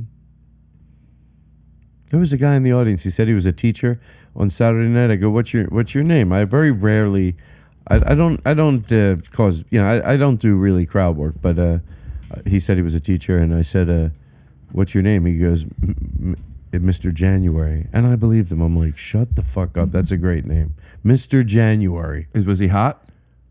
Was he a fireman? Was he on a calendar at least? I don't remember if he was, it wasn't a bad looking guy. Could have been January. He might, wear a lot of winter see clothes, this. cover up. Yeah. Anyway. Todd, the amount of times that like you're talking, but then I'm talking when I don't need to be talking, at what point does the good version of what I have to offer as a performer and a comedian as a playful pal, oh wow, look at you make these jokes, that's fun, that's fun. But if I'm going to be that kind of guy, unfortunately, it's going to come along with some costs, and those costs are me just like or whatever. I don't know. If the costs, if what you're getting for the cost is a good deal, you want to buy that thing. Otherwise, it's too expensive. I think of that like as far as like being too expensive, it means being annoying. Yeah, but it's kind of expensive. It's taxing. The amount it takes my battery down doesn't make it worth it to me. Even though if we were plugging it in and battery wasn't an issue, which is like, if he comes to a party, I don't have to deal with it. And I think that I used to be really expensive, and I know I've gotten less expensive, and I don't mean cheaper. I mean less expensive. But I want to apologize if like you came over here with only so much money. First of all, there's 7 ways I could answer you here, but you're being serious. You're great. I know. No. You can't do that. No, you can't. No. Let me do it differently. Let me say it differently. I believe you. Yes. But maybe I know you feel like you like being with me. I feel. You know what? I'm more comfortable with you. I always thought you were funny. So for me to be around a funny person, and then sometimes you get a little lost or you don't know where they're at on the first time, I still had a great fucking time. But there are times saying with you mean Rutnitsky? No. The first time we did a podcast together, and then like, I just sort of figured you out. You know what I mean? So, but I personally love. I look at it like I won't mind being lost once in a while, because all the funny fucking things I get that are just so sporadic and out of the blue. So what? Sometimes I go, oh wait, I didn't get that. How many times when I want to shit in my pants because it's so funny? So I'll take all the Rick Glassman I can get. That What? sounded like Brittany Murphy a little. Who's Brittany Murphy? Another one of your friends? How do you know if you're doing it sporadically? Wow. I like all this swooshing back and forth. Yeah. Does he ever just do it? Nothing. Let's go swoosh, swoosh, but it's the same exact us just talking. Sometimes. Could he do it? Swoosh. See, that's the thing when you say something like that. Yeah, he won't do it. No, it's already been. It's already been Oh, done. I can't believe I said that. Oh, I guess they didn't hear me say that because we swooshed underneath instead of a bars and tone bleep. Wow. That's the kind of stuff that we do on the Take Your Shoes Off podcast. Shut the fuck Front up. door. Just in case you don't want to get demonetized. There's your promo right there for me and you. Go black. Jesus. Put up. Well, I'm trying to help the show out. It would have been a good commercial. All right. All this could still be in the black.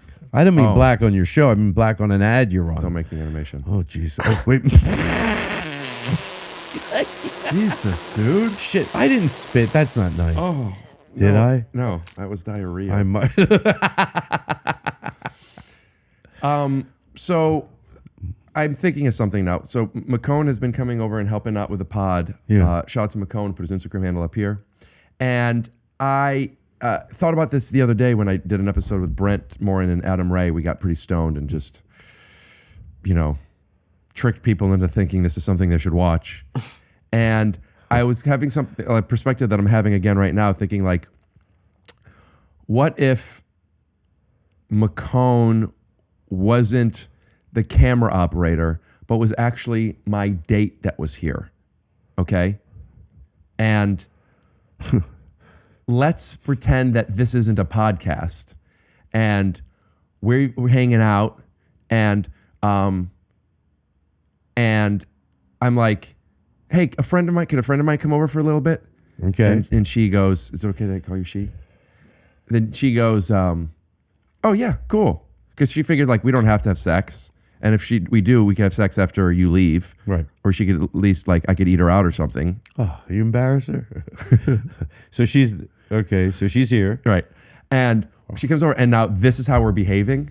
And just, it's diarrhea. It's Okay. like, and you're like, I'm Todd Glass. Look at me. Look, I got a 6-piece band and a 7-piece cock. Hey, listen, wait a second. Is that how it works? Is that you realizing how I see you? I can't believe there's reverb in my voice because I'm thinking, oh my God, Rick sees me as a real buffoon. I don't think he was just over there a second ago. That's what he thinks of me, Todd.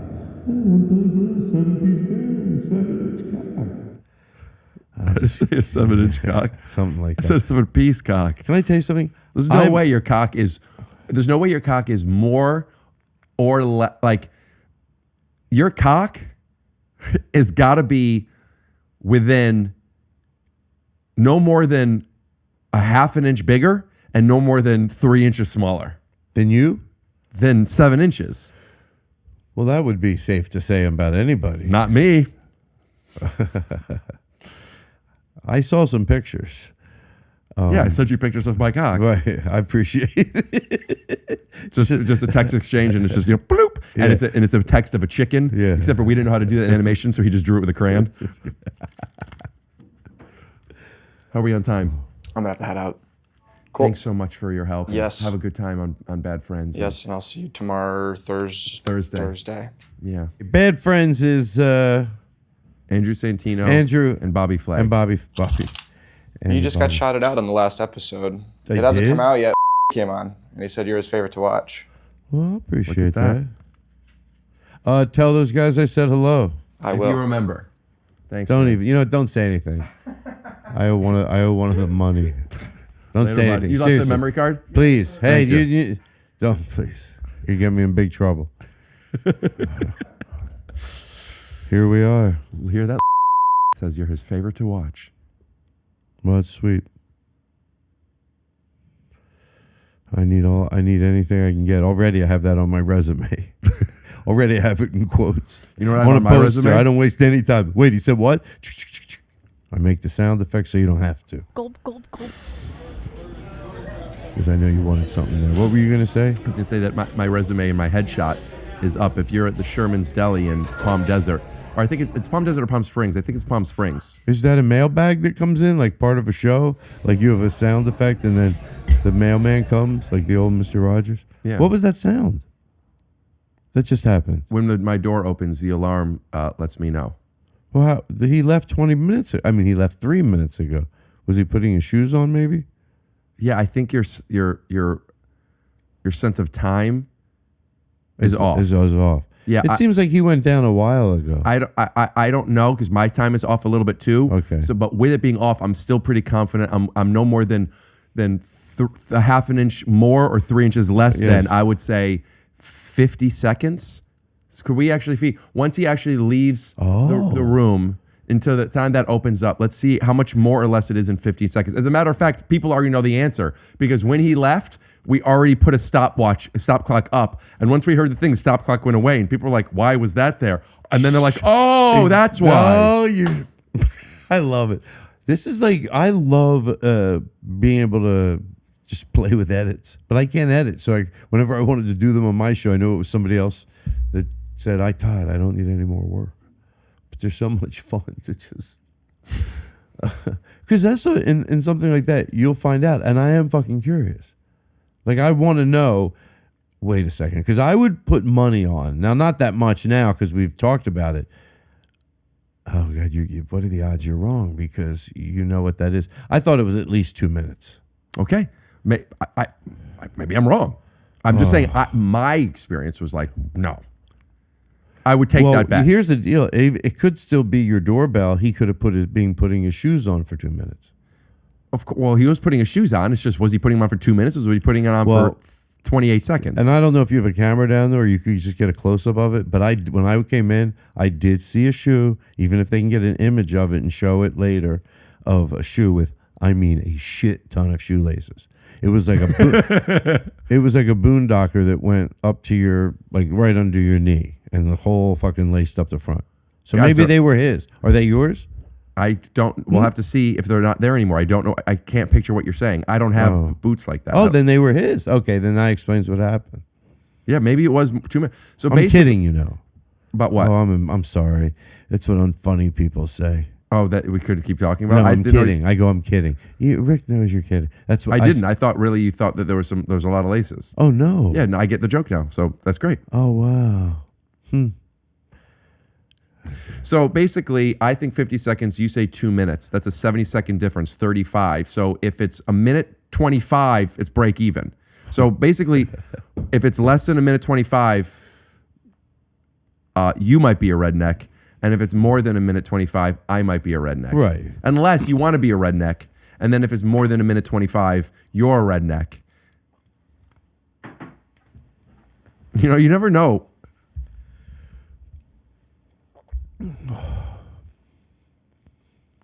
This feels so good. It's like, you know what I do? If there's a good energy in the elevator, I don't have to know everybody, but it's sort of good energy. So when we're going up in the elevator and somebody gets off, when the door's shut, I go, God, now we can have fun. I was way off. Wow. Yeah, you said. But I did know that the idea of like doing elevator bits. Yeah. There was something we called it elevator theater. Man, it was so good. At Montreal, when it was at the Delta, there was like a bank of sofas and elevators. Yeah. To go upstairs, like 4 elevators. And everybody would end up there like it was the last hangout. You're talking about just for laughs? Yeah. Yeah.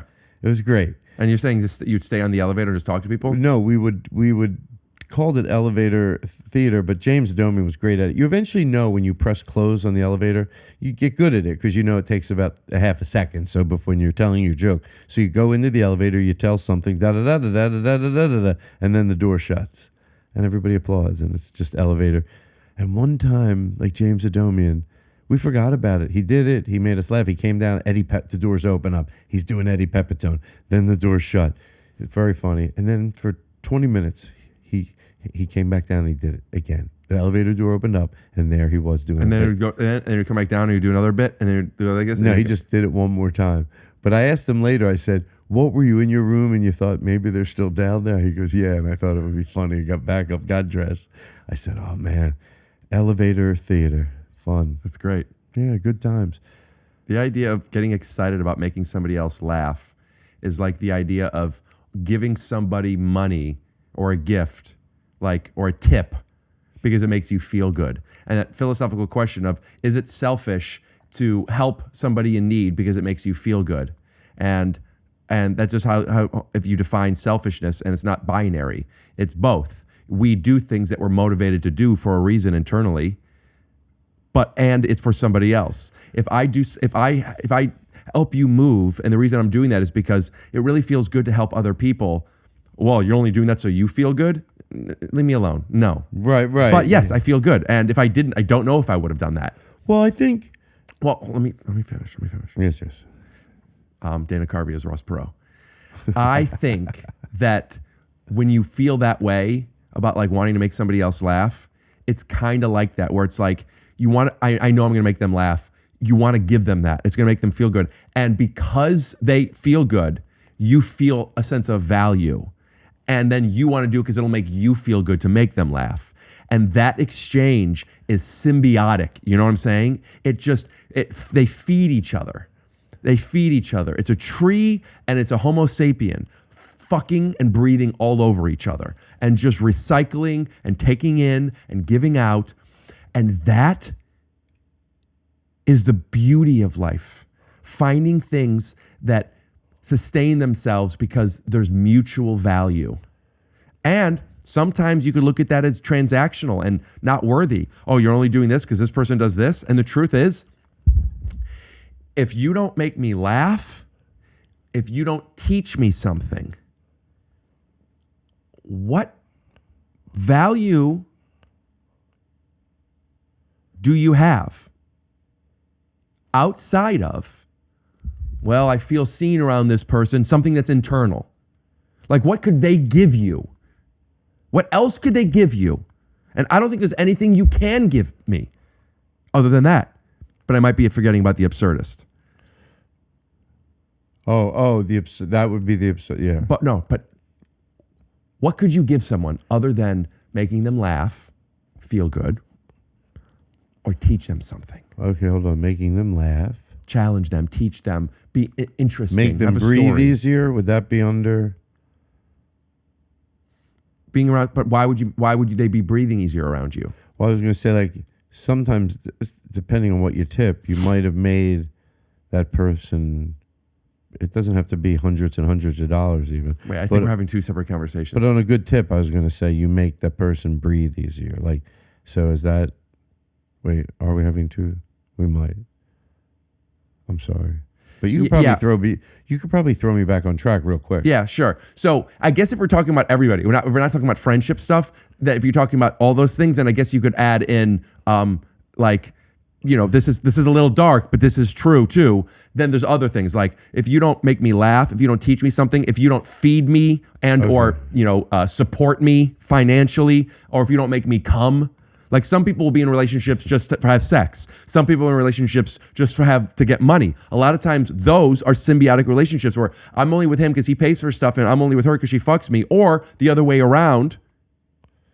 But that's not what I'm talking about. I'm talking about things that you want somebody to, like, I'm not somebody like, this person better make me come, or this person better buy my food and pay for my rent. I'm thinking, what do I want other than somebody who can make me laugh and or like I learn stuff around them, or they're interesting. Like I'm getting something. Right, you got to be right. getting something out of the relationship. Right. And then that leaves you feeling seen or good or breathing easier or whatever it is. But what is it?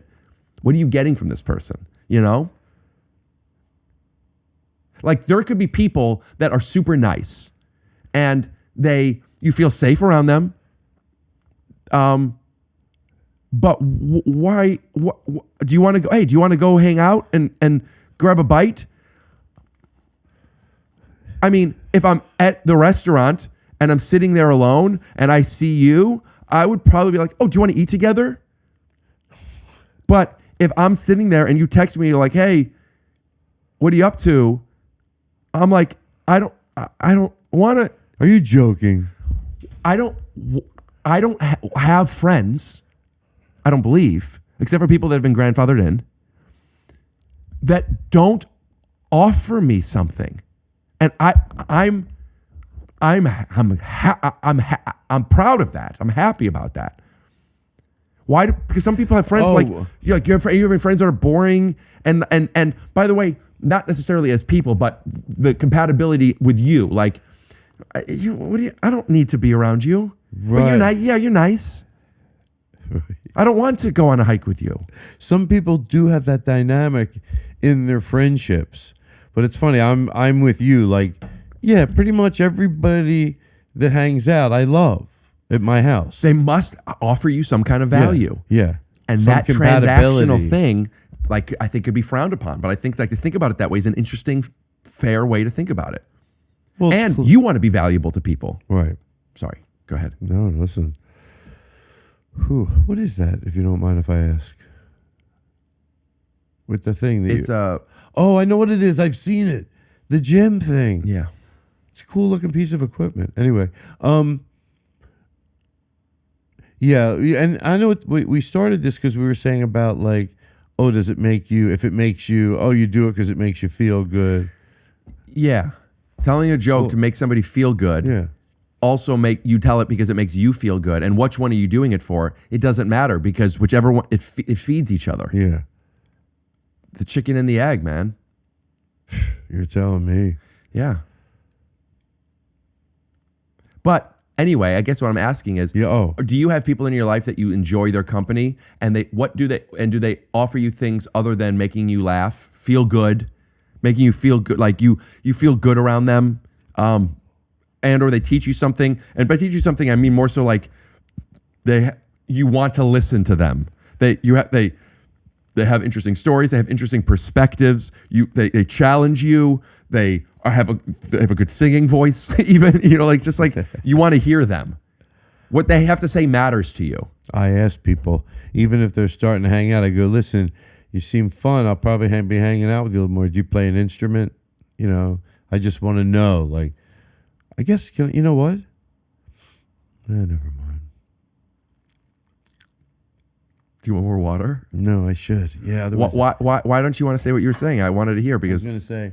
to say. Oh wow, nothing worth saying. I trust. Sometimes you trust your instincts. But that's what I'm saying. There are people that say stuff that you don't believe is worth saying, and when they do that, a certain amount, it gets expensive.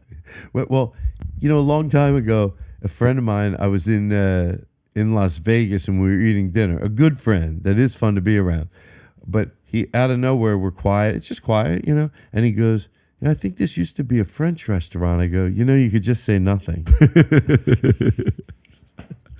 Because it was it was the weather basically.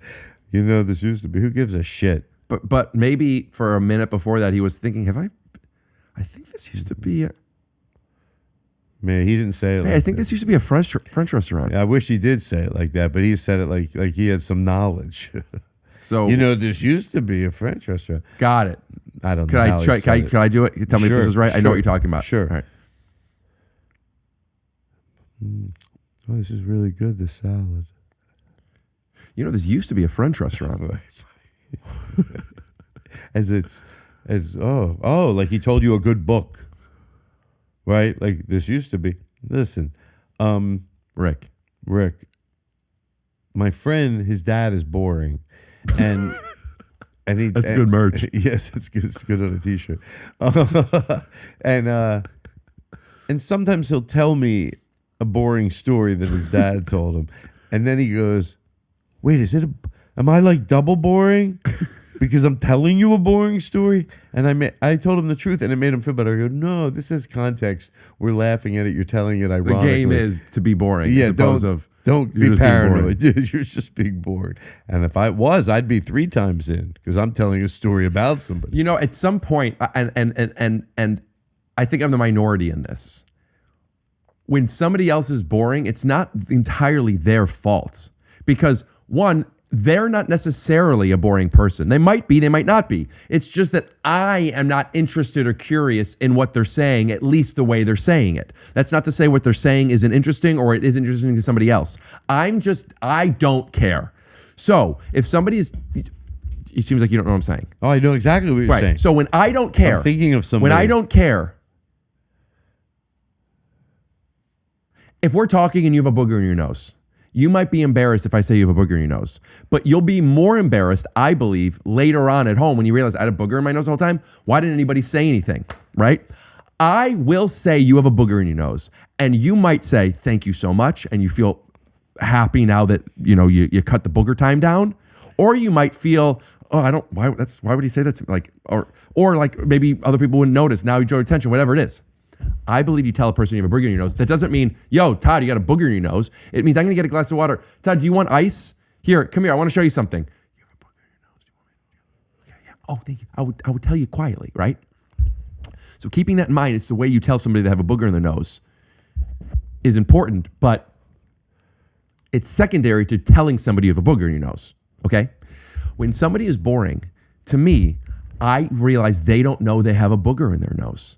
And I could just let them be boring and build resentment around spending time with this person, or I could find a way to take them aside and say, listen, for whatever reason, what you've been saying, I kind of zoned out for a second, and I'm not, like, we could still try it again, but, like, can we talk about something else? I'm just kind of like, for whatever reason, I'm not into this.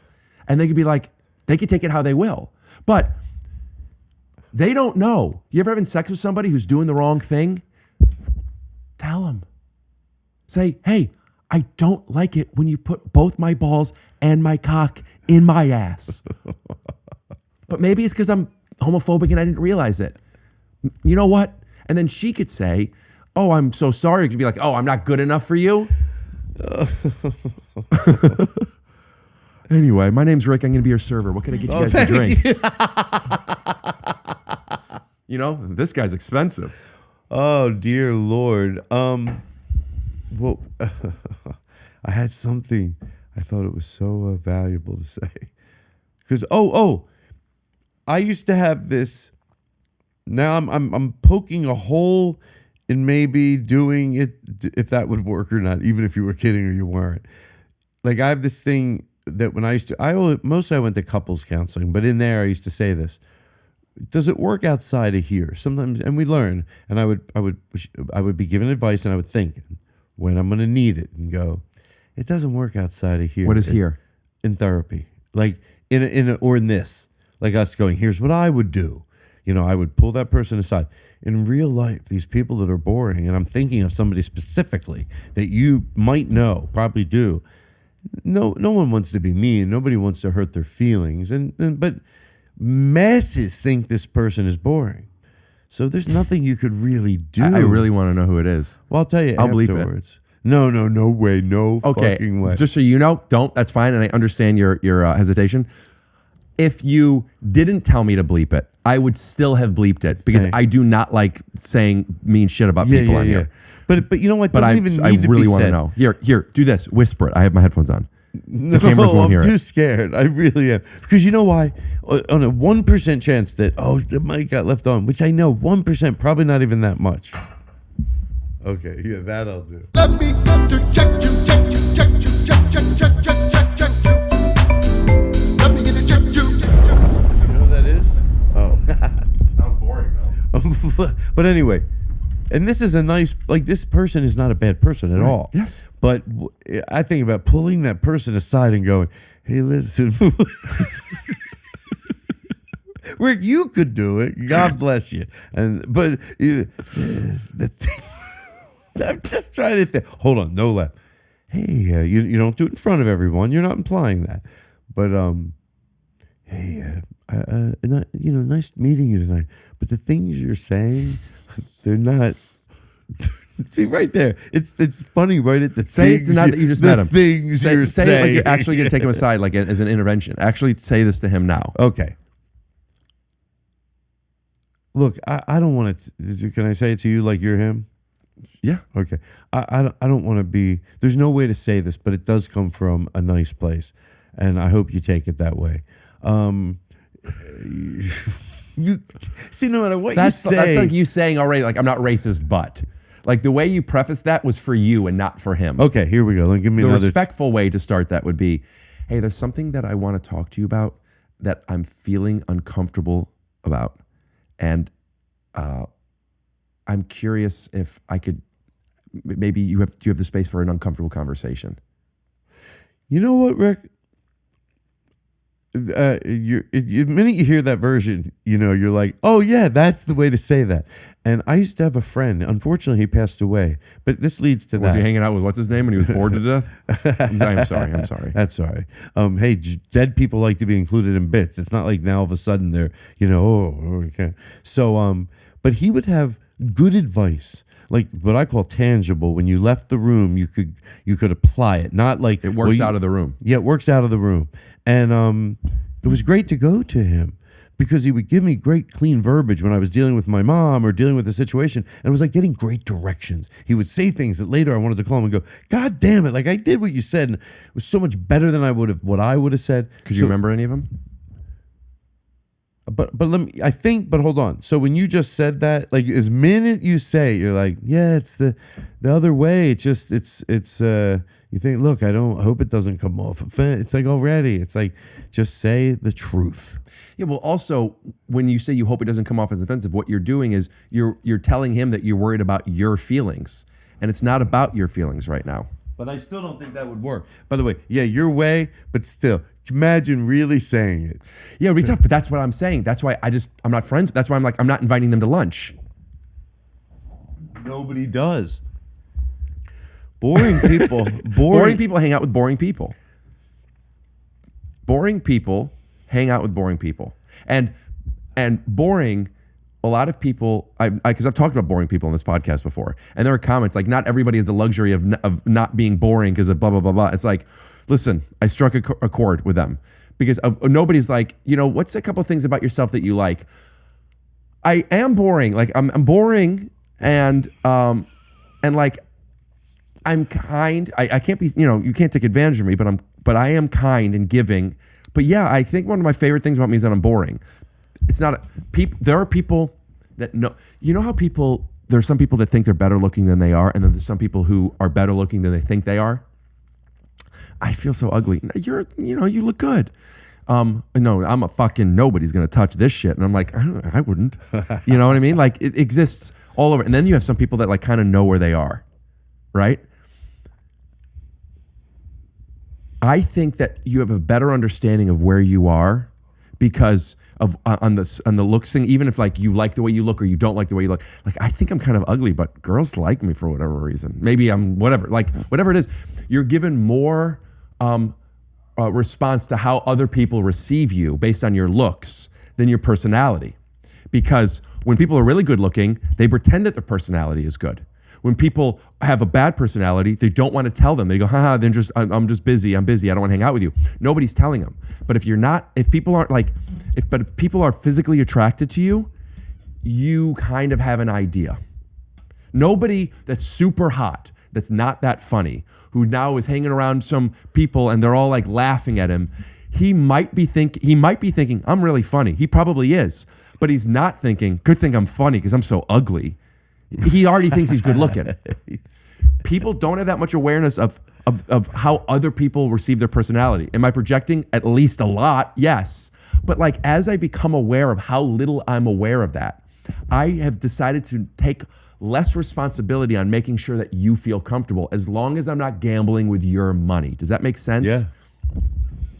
Do bits, just don't gamble with their money. If you fail, make your failure about you and don't ruin other people's time. However, go ahead. No, I was going to say, I think this might apply to what you're saying. Sometimes with another comedian on the road, I would, because it's my favorite thing when I went to see comedy, when the comedians would play with each other. So if there's 3 comics on the show, so I would yell up and blah, blah, blah. And Bobby Miyamoto always liked it. But then the second time I did it, I yelled something up, and it was not, and he goes, oh, Todd Glass didn't get enough attention. I went quiet and I got out of the room. You know what I mean? Because I thought it wasn't playing, but I never corrected him. But when he asked me, why don't you do that anymore? I go, oh, honest, like 6 months later, I go, because when you say, oh, someone didn't get enough attention, you're not really playing. He apologized. Mm-hmm. He did. He goes, you know what? You're right. I'm sorry. I won't. Yeah, you're shutting me down. You're making it look like you're getting a joke at my. But you know what, Todd? Does that make any sense? What I just... Yeah, 6 months later, you waited in the car too long. Who? Wait, I'm sorry. I'm lost. Okay. What I'm saying is, you waited 6 months to tell him. I would have, and pardon me, may I solicit? No, I didn't wait 6 months to tell him. He asked me. How I was much just going to longer? let it go. It wasn't that big of I a thought deal. you said 6 months later. But it wasn't that big of a deal where I wanted to go, Bobby Miyamoto. But no, he asked me later. You don't think it's a big deal? No, I didn't wait to tell him. I was dropping it. Wait, you're trying to excuse something that you don't even know what I'm saying yet, and I'm sorry, I'm getting a little worked up. No, about it's okay. that. It's okay. I get it. You have something in your What head. I'm saying is, you assumed he was being serious. He might have been. He might not have been, and thought he was trying to play it dry, and you then decided to do that as your bit, and that was great, and then you just went on and you didn't think about that. What I'm saying is, You don't know his intention. Not that his intention is all that matters, but his intention matters. And I'm telling you, if you went into the green room that night and you did say something to him, hey, I didn't like the way you told me I had a booger in my nose. He could have said, like you did, you're right, I'm so sorry. That's not what I meant. Do you not want me to do that anymore? Please keep doing that. I was making a joke. What if he wanted you to keep doing that? Okay, I have an answer. But remember, I'm very clean in my thought. I think you might be a little off on a situation that really worked itself out nicely. Are you listening? I wrote it down. Can I read it to you? Yeah. Okay. Him saying, "Oh, Todd needs a lot of attention," and you dipping out wasn't that big of a deal. You realize, oh, he doesn't want to be doing that. That's fine. I don't think less of him. Everything's fine. I still think he's funny. It's fine. I just know I'm not going to do that anymore because that's not what he wants. It's not that I wouldn't have brought it up because it doesn't matter to me. He brought it up, so we talked about it, and it worked itself out, and it's great, and it doesn't matter. And now we're doing blah blah blah blah blah, and it's fine. Am I close? On the first part, but there's one element that I think was the most important element.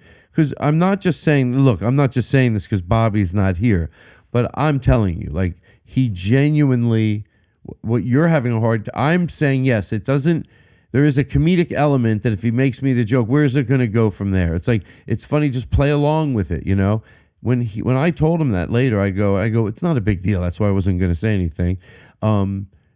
He acknowledged it as, he agreed. He goes, you know what? You're right. It really doesn't makes you look like it's an easy laugh. It's low hanging fruit. Mm-hmm. Let's do better than that. So he acknowledged it. That's what I'm saying. He wanted to play with you, and you thought that he didn't want to play with you. No, I couldn't play with him when he was playing like that. But he wanted to play with you. If you told him. Oh, if I would have said. That's what I'm saying. That's why I'm saying you waited out in the car for 50 minutes because you thought I might. Well, I didn't wait in the car. Don't try to make me sound worse than I am. What'd you do? I thought you were sitting in the car for... No, we were doing a show together. No, you here today. Oh, that. Oh.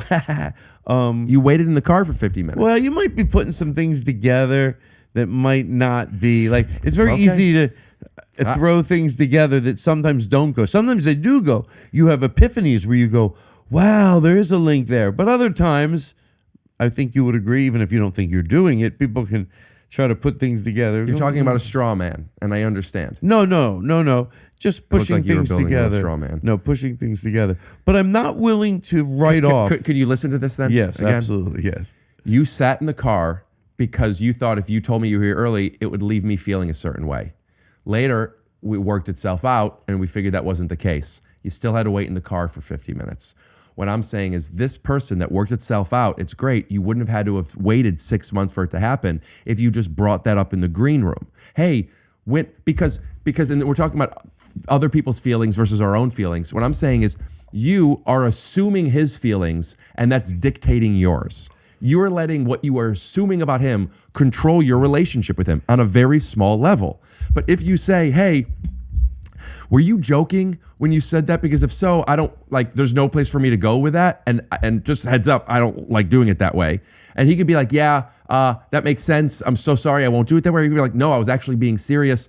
It's just I'm in a certain mood. I want to work on my act, but please do it again next time. Whatever it is, you guys kind of calibrate with each other. But you didn't ask him. Okay. I think, from a further view, I think what I do, hopefully, is I feel that I can be authentic to who I am. I don't feel I'm, crouching down or not being who I am. And dragging, I get it. There have been times in my life maybe where, yeah, come on, don't. But now at this age, I feel like I feel good. I represent myself, and I always feel like I'm not demeaning myself or making myself less than by any sense. So I'm comfortable that sometimes I think it works for me more than it doesn't to take other people's, how they would feel. Yeah, you make a wrong call once in a while. Okay, what's the worst thing that happens? Next time I'll know, hey, I'm outside. But I think I make the right call a lot by having that sort of attitude, and it doesn't compromise me. Otherwise, it's not worth having. Sorry, say that again? I wish I could. No. But yeah, so that's what I'm saying. That makes sense. I think. Does it make sense? Yeah, I think that's great. I know something I need to work on is appreciating other people's perspective is different than mine, not wrong. And what you're saying makes sense, and we just do it differently. Right. Also,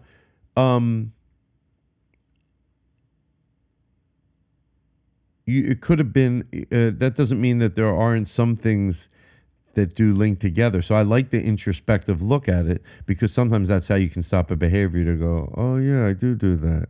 So I'm not, deflecting any, keep that in mind sort of attitude with that, where you're, because I would have done it when I broke up with somebody.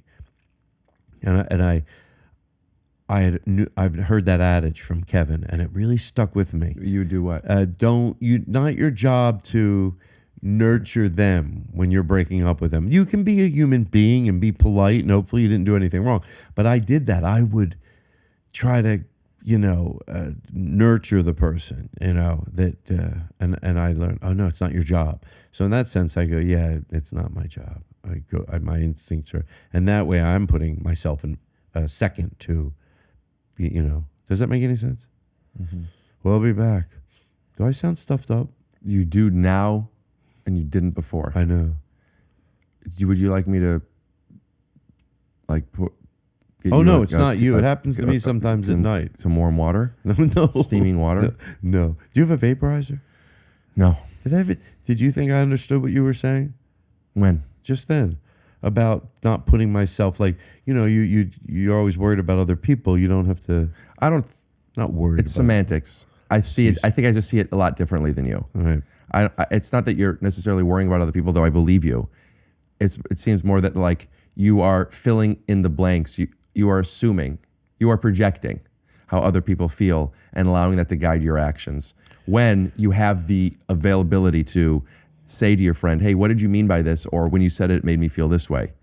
But what you're saying is you're considerate, and you want to make sure, hey, listen, it's not that big of a deal. I don't need to ask questions. My instincts have proven to be pretty good most of the time.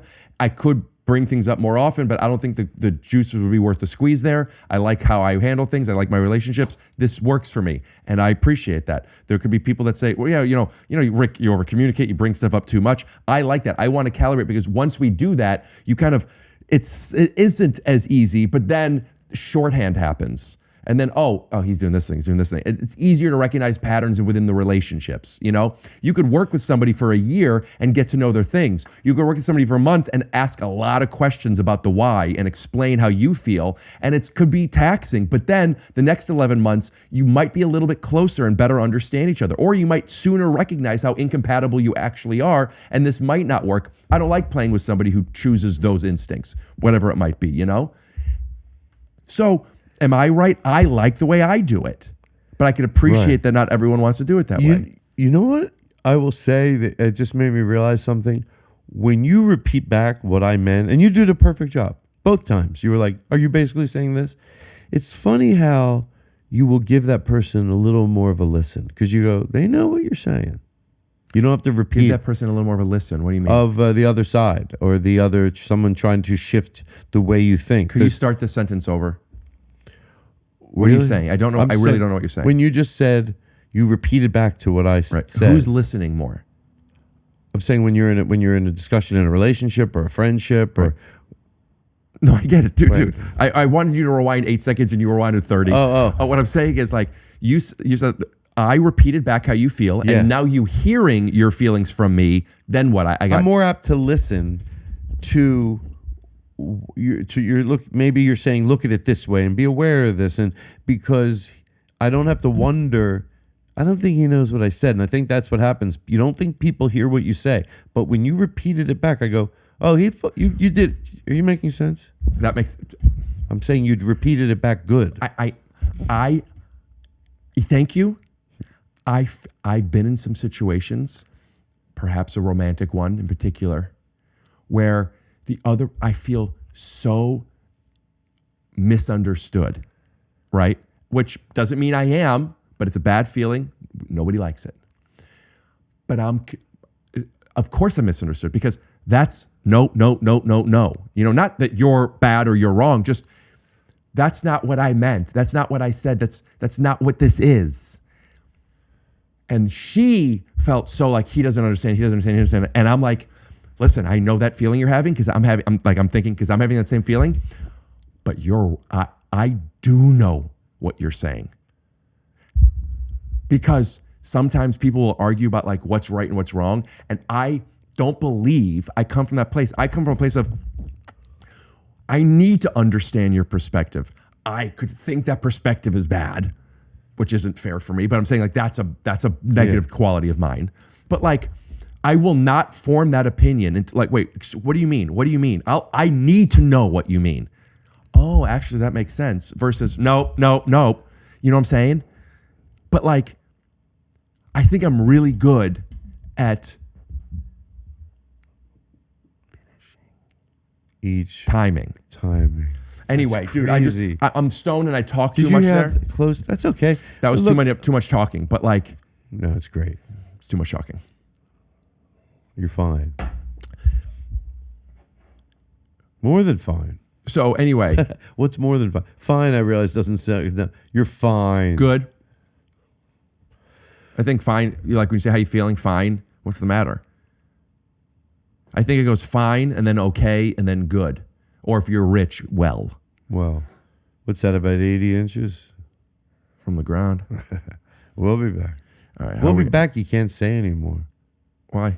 It's too many people say it. You know, I understand. I used to say it on this podcast all the time. I even have merch that says, and we're back. Because I always go, we'll be right back. And we're back. But then, then it gets to a point where people are like, oh, that belongs to, it's too many, it's being said a lot. Yeah. And then I go like, yeah, all right, I won't say it as much. Or maybe you don't have to worry. I don't worry about it, but like when I hear things, I used to not like watching some stand-up comics that are, where even people had similar energies to me. Fred Armisen is a great example. Not that he's a king, but I'm just saying it would be a similar like intention with some of the stuff that he would do and characters he would play. And I loved him. I thought he was funny, but I would not want to watch him because I would see him do stuff that's similar to what I do. And it's like, it made me not want to anymore. You know, like even if I was doing it and then he started doing it, not that he took it from me, but I'm just like, this happens. It's like, I remember I used to do a lot of political stuff, like pretending that I was informed and believing that people believe I'm informed. Did the camera just turn off? Anyway, Fred Armisen would do that on SNL, like his political character. I'm like, oh, I can't do that.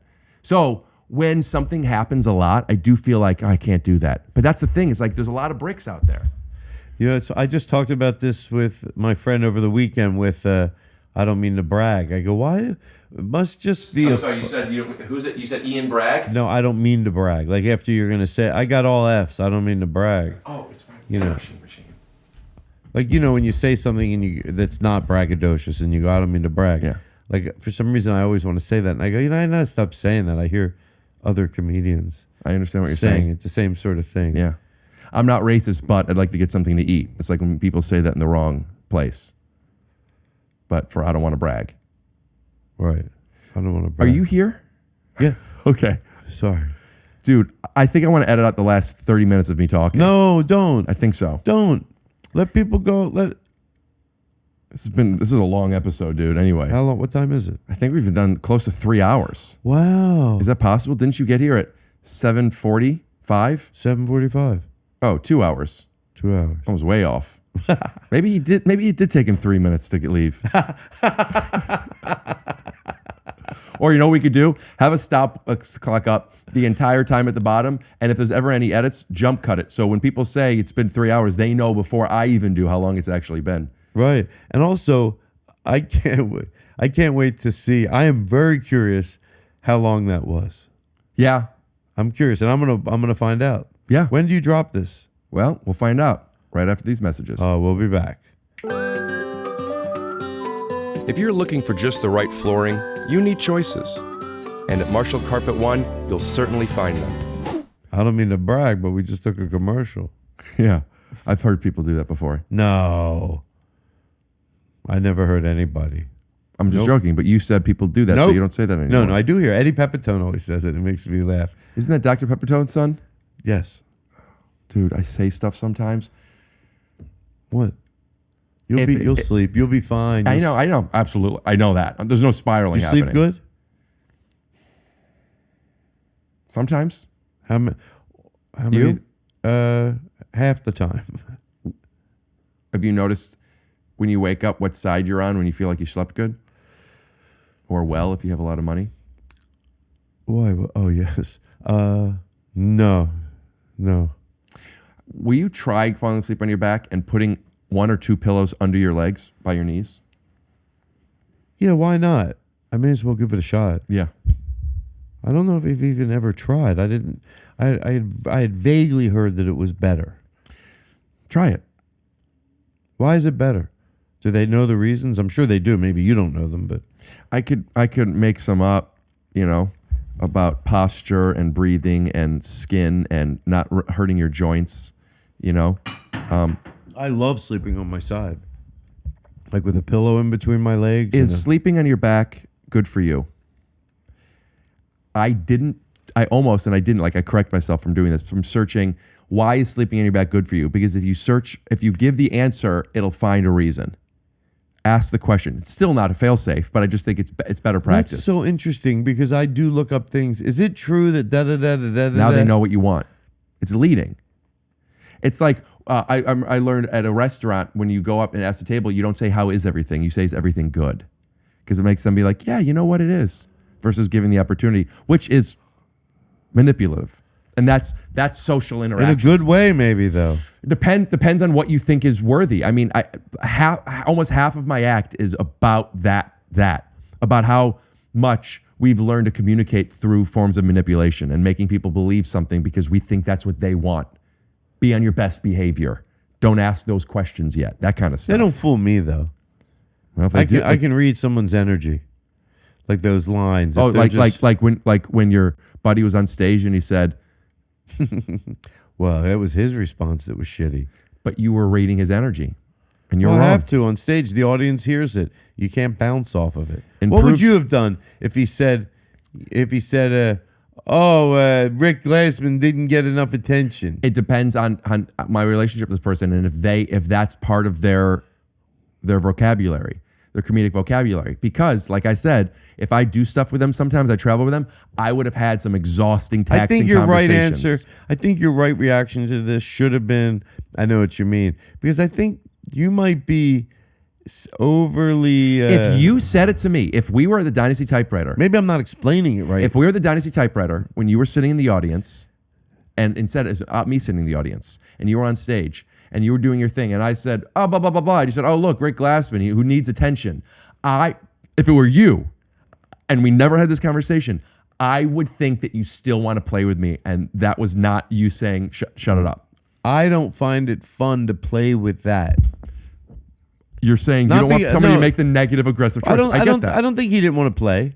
I think he was playing with low-hanging fruit. Then you know what? So I do think... then watch this. First time I answered that. Say it to me. Hey, Todd, how's everything going over there?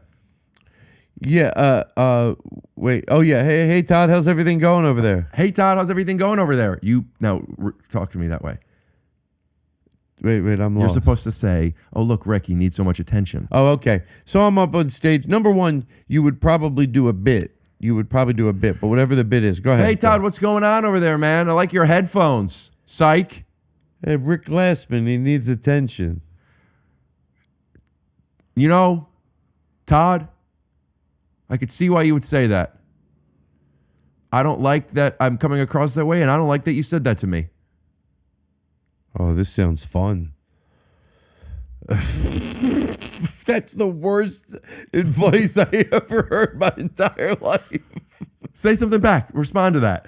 It doesn't sound fun to me. Maybe for you it's fun. I don't like it. I think you deep down know what I mean. I absolutely know what you mean. My point isn't that you should have played with it. My point was only you could have told him 6 months earlier, I don't want to play that way. No, because people tend to be a little defensive sometimes. And they don't. If he gets off stage, yes, some people are. I was making a joke by being defensive. Man, Todd, you know what? I think come on, everybody misses something sometimes. Everybody misses. I feel better. How about I accepted you say no, they don't? I accepted that. That didn't even upset me. You accepted it. Yeah, because it's funnier. It's funny. My nose, Jesus. Oh, also, by the way, I already conceded that I understand and you're right, and I'm not right, and I'm saying you're wrong. We just see it differently. I would have handled. I would. Yeah, handled and I it don't differently, like but I it. don't mean I'm right. Yes, yes. Sorry. Because I don't like I've had another situation like that where somebody would always play. It's like they're playing within the bit. They're not playing along. They're not playing along. They're stopping it. That's what happens. Somebody said, when you do that, you're sort of stopping the bit. Yeah. Yes, now I can play within stopping the joke. And I think the joke used to be. I'm often guilty of that. And sometimes it's intentional because I wanted to guide it someplace.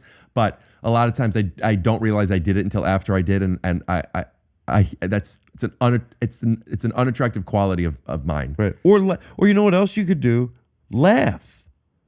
Like if I make you laugh, and if you make me laugh. I've had the sound guy said something over the mic this weekend that really made me laugh. I subscribe to this. And it's like, yeah, laugh. So Bobby, was it funny? Laugh. Just if you don't want, and the reason is I thought he had to be in the position of wanting it to happen. I thought if I don't say anything because it really isn't, we're analyzing something that wasn't that important. I don't think people go. Hey Todd,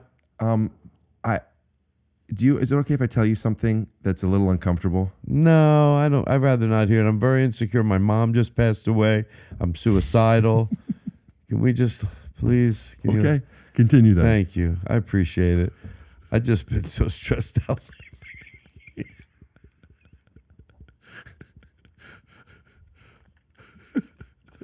That's what the person said to you.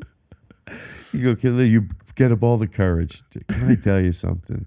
I didn't want to say it in front of everyone. Begin, please. I'm suicidal. My mom just died. I have a lot of problems in my family. So this, not now.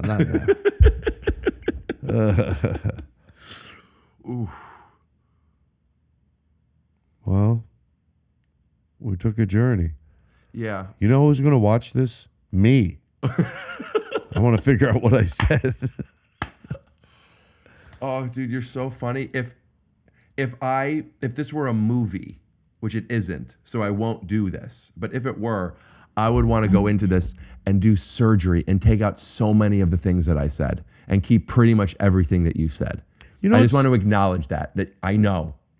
Maybe this is podcast talk, but it's somebody said something. There were a few things when I was doing it that actually helped me. Somebody would give me little words of wisdom, and I'd be like, that's helped. That's stuck. Let it be. And one of them was, don't worry when I get lost. Wait, hold on, I'll finish it, and then I'm going to go back to the face. When I get lost, I used to say the same thing. Oh, I'll edit out. And then somebody said they enjoy the journey. They enjoy. Yes. Sometimes it's nice. In your case, you should take it. Sometimes it's nice to take the scenic route, and it'll take 20% longer, but it's beautiful. Sometimes you're going the back roads because you thought the freeway was busy, and it's not, and now you're in traffic. Then you nip and tuck. You should nip and tuck this show. I won't. Please. I won't. And I think it would be a better show if we did. Nip and tuck it. I think it would be a better show if we did, and I'm not going to do it. People got to see. They got to know how long something was. You're right. And also, let me say something else about this podcast. I'm just kidding, by the way. About saying you're right? Yes. This is not a comedy podcast. What is it? It's a podcast. Oh, what if I... Oh, my God. I never looked at it that way. Yes. No, you're smart. It's a podcast that's funny sometimes. Oh, is this funny? You know what? Sometimes. Yeah, sometimes. Yeah, sometimes. Maybe you should call it Never Not Funny. Sometimes. But just an idea. I just don't want to change the name of it. I already have that thing made. Yeah, you're right. Did you see it? Yeah. Oh, yeah. I love it. Who made that for you? Did you make a face behind my back? Ted Munns. I'll fucking kill you if I watch this show. Because, you know... I forget this. We'll find his Instagram if we What's can. his name again? Oh, it's okay. Ted Munns, I believe. Well, if you put it up, it's right what you put up. There's no... You just, it's all good. It's beautiful. It's a cool piece of artwork. Mosaic. Ted Mosaic. Not Munns. Maybe No, I'm I thinking don't Munns think his name is Ted Mosaic. Hey, by the way, I'm only mentioning... Who's the cool guy that makes mosaics for a lot of comedy podcasters? I think his name is Ted. He never made me one, the piece of shit. Ted Munns. Ted Munns Mosaic Art. That's a great name. I'm kidding about you being a piece of shit. I said he never made me one, that piece of Oh, I thought you were hungry and you realized that you left pizza at home, but you didn't put it in the fridge. So you went, pizza, shit. What? Did I say something like that? Oh my God, I'm trying to go through my... What did I say that he thought I said? You said piece of shit. Oh, pizza. I mean, Papa John's over here. Papa John's. I'll tell you, it's like you forget the stuff, but all I have to do is say one thing to knock it down, and like dominoes, you remember what I said. I usually, that's why, I see you winking. You know, I saw you winking when I watch the clips. And because I watch them, they come back on. And I noticed Pizza Hut. I noticed you winking. And I'm always like, is it cause of something, or do you just do it randomly? And you might think, well, if I've seen it, how come I don't know? I don't always know. You know, you see a clip and then you watch it and then you wink to the camera. I'm like, oh, is that an inside joke? So what is it? Well, earlier you said something. I don't remember what it was, but let's just say it's whisper words of wisdom. Yes. And then I said, let it be. And then I was like the song, Let It Be. And then you kept going, and whether or not you knew what I was saying, I was just acknowledging to the audience to let it be. But when I said that, you said, what are you looking at? Which made me realize, because you didn't know what I was acknowledging, we weren't on the same page, which made me even happier to acknowledge it so we could get an acknowledgement. But my acknowledgement got in the way of your timing. It's all good. God, you have a good memory. I mean, you retract it. Memory doesn't say, you retract things. Like a tape measure when you're done with it? And you're on an edit. What? See, you can't trick me. I always listen. Okay. Self-honoring myself. You know, like, Yeah, you know, out of all the people I've gotten high with, I think you forget things the most when you're high. Oh, it's so bad. I said out of all the people that I got high with, I feel like you forget things the most when you're high. What did you say? Of all the people I get high with, I think you forget things most of all the people who get high when you're high with. All the people. No, I remember. I do. My memory's. Wait a second. I'm sorry. What did you just say?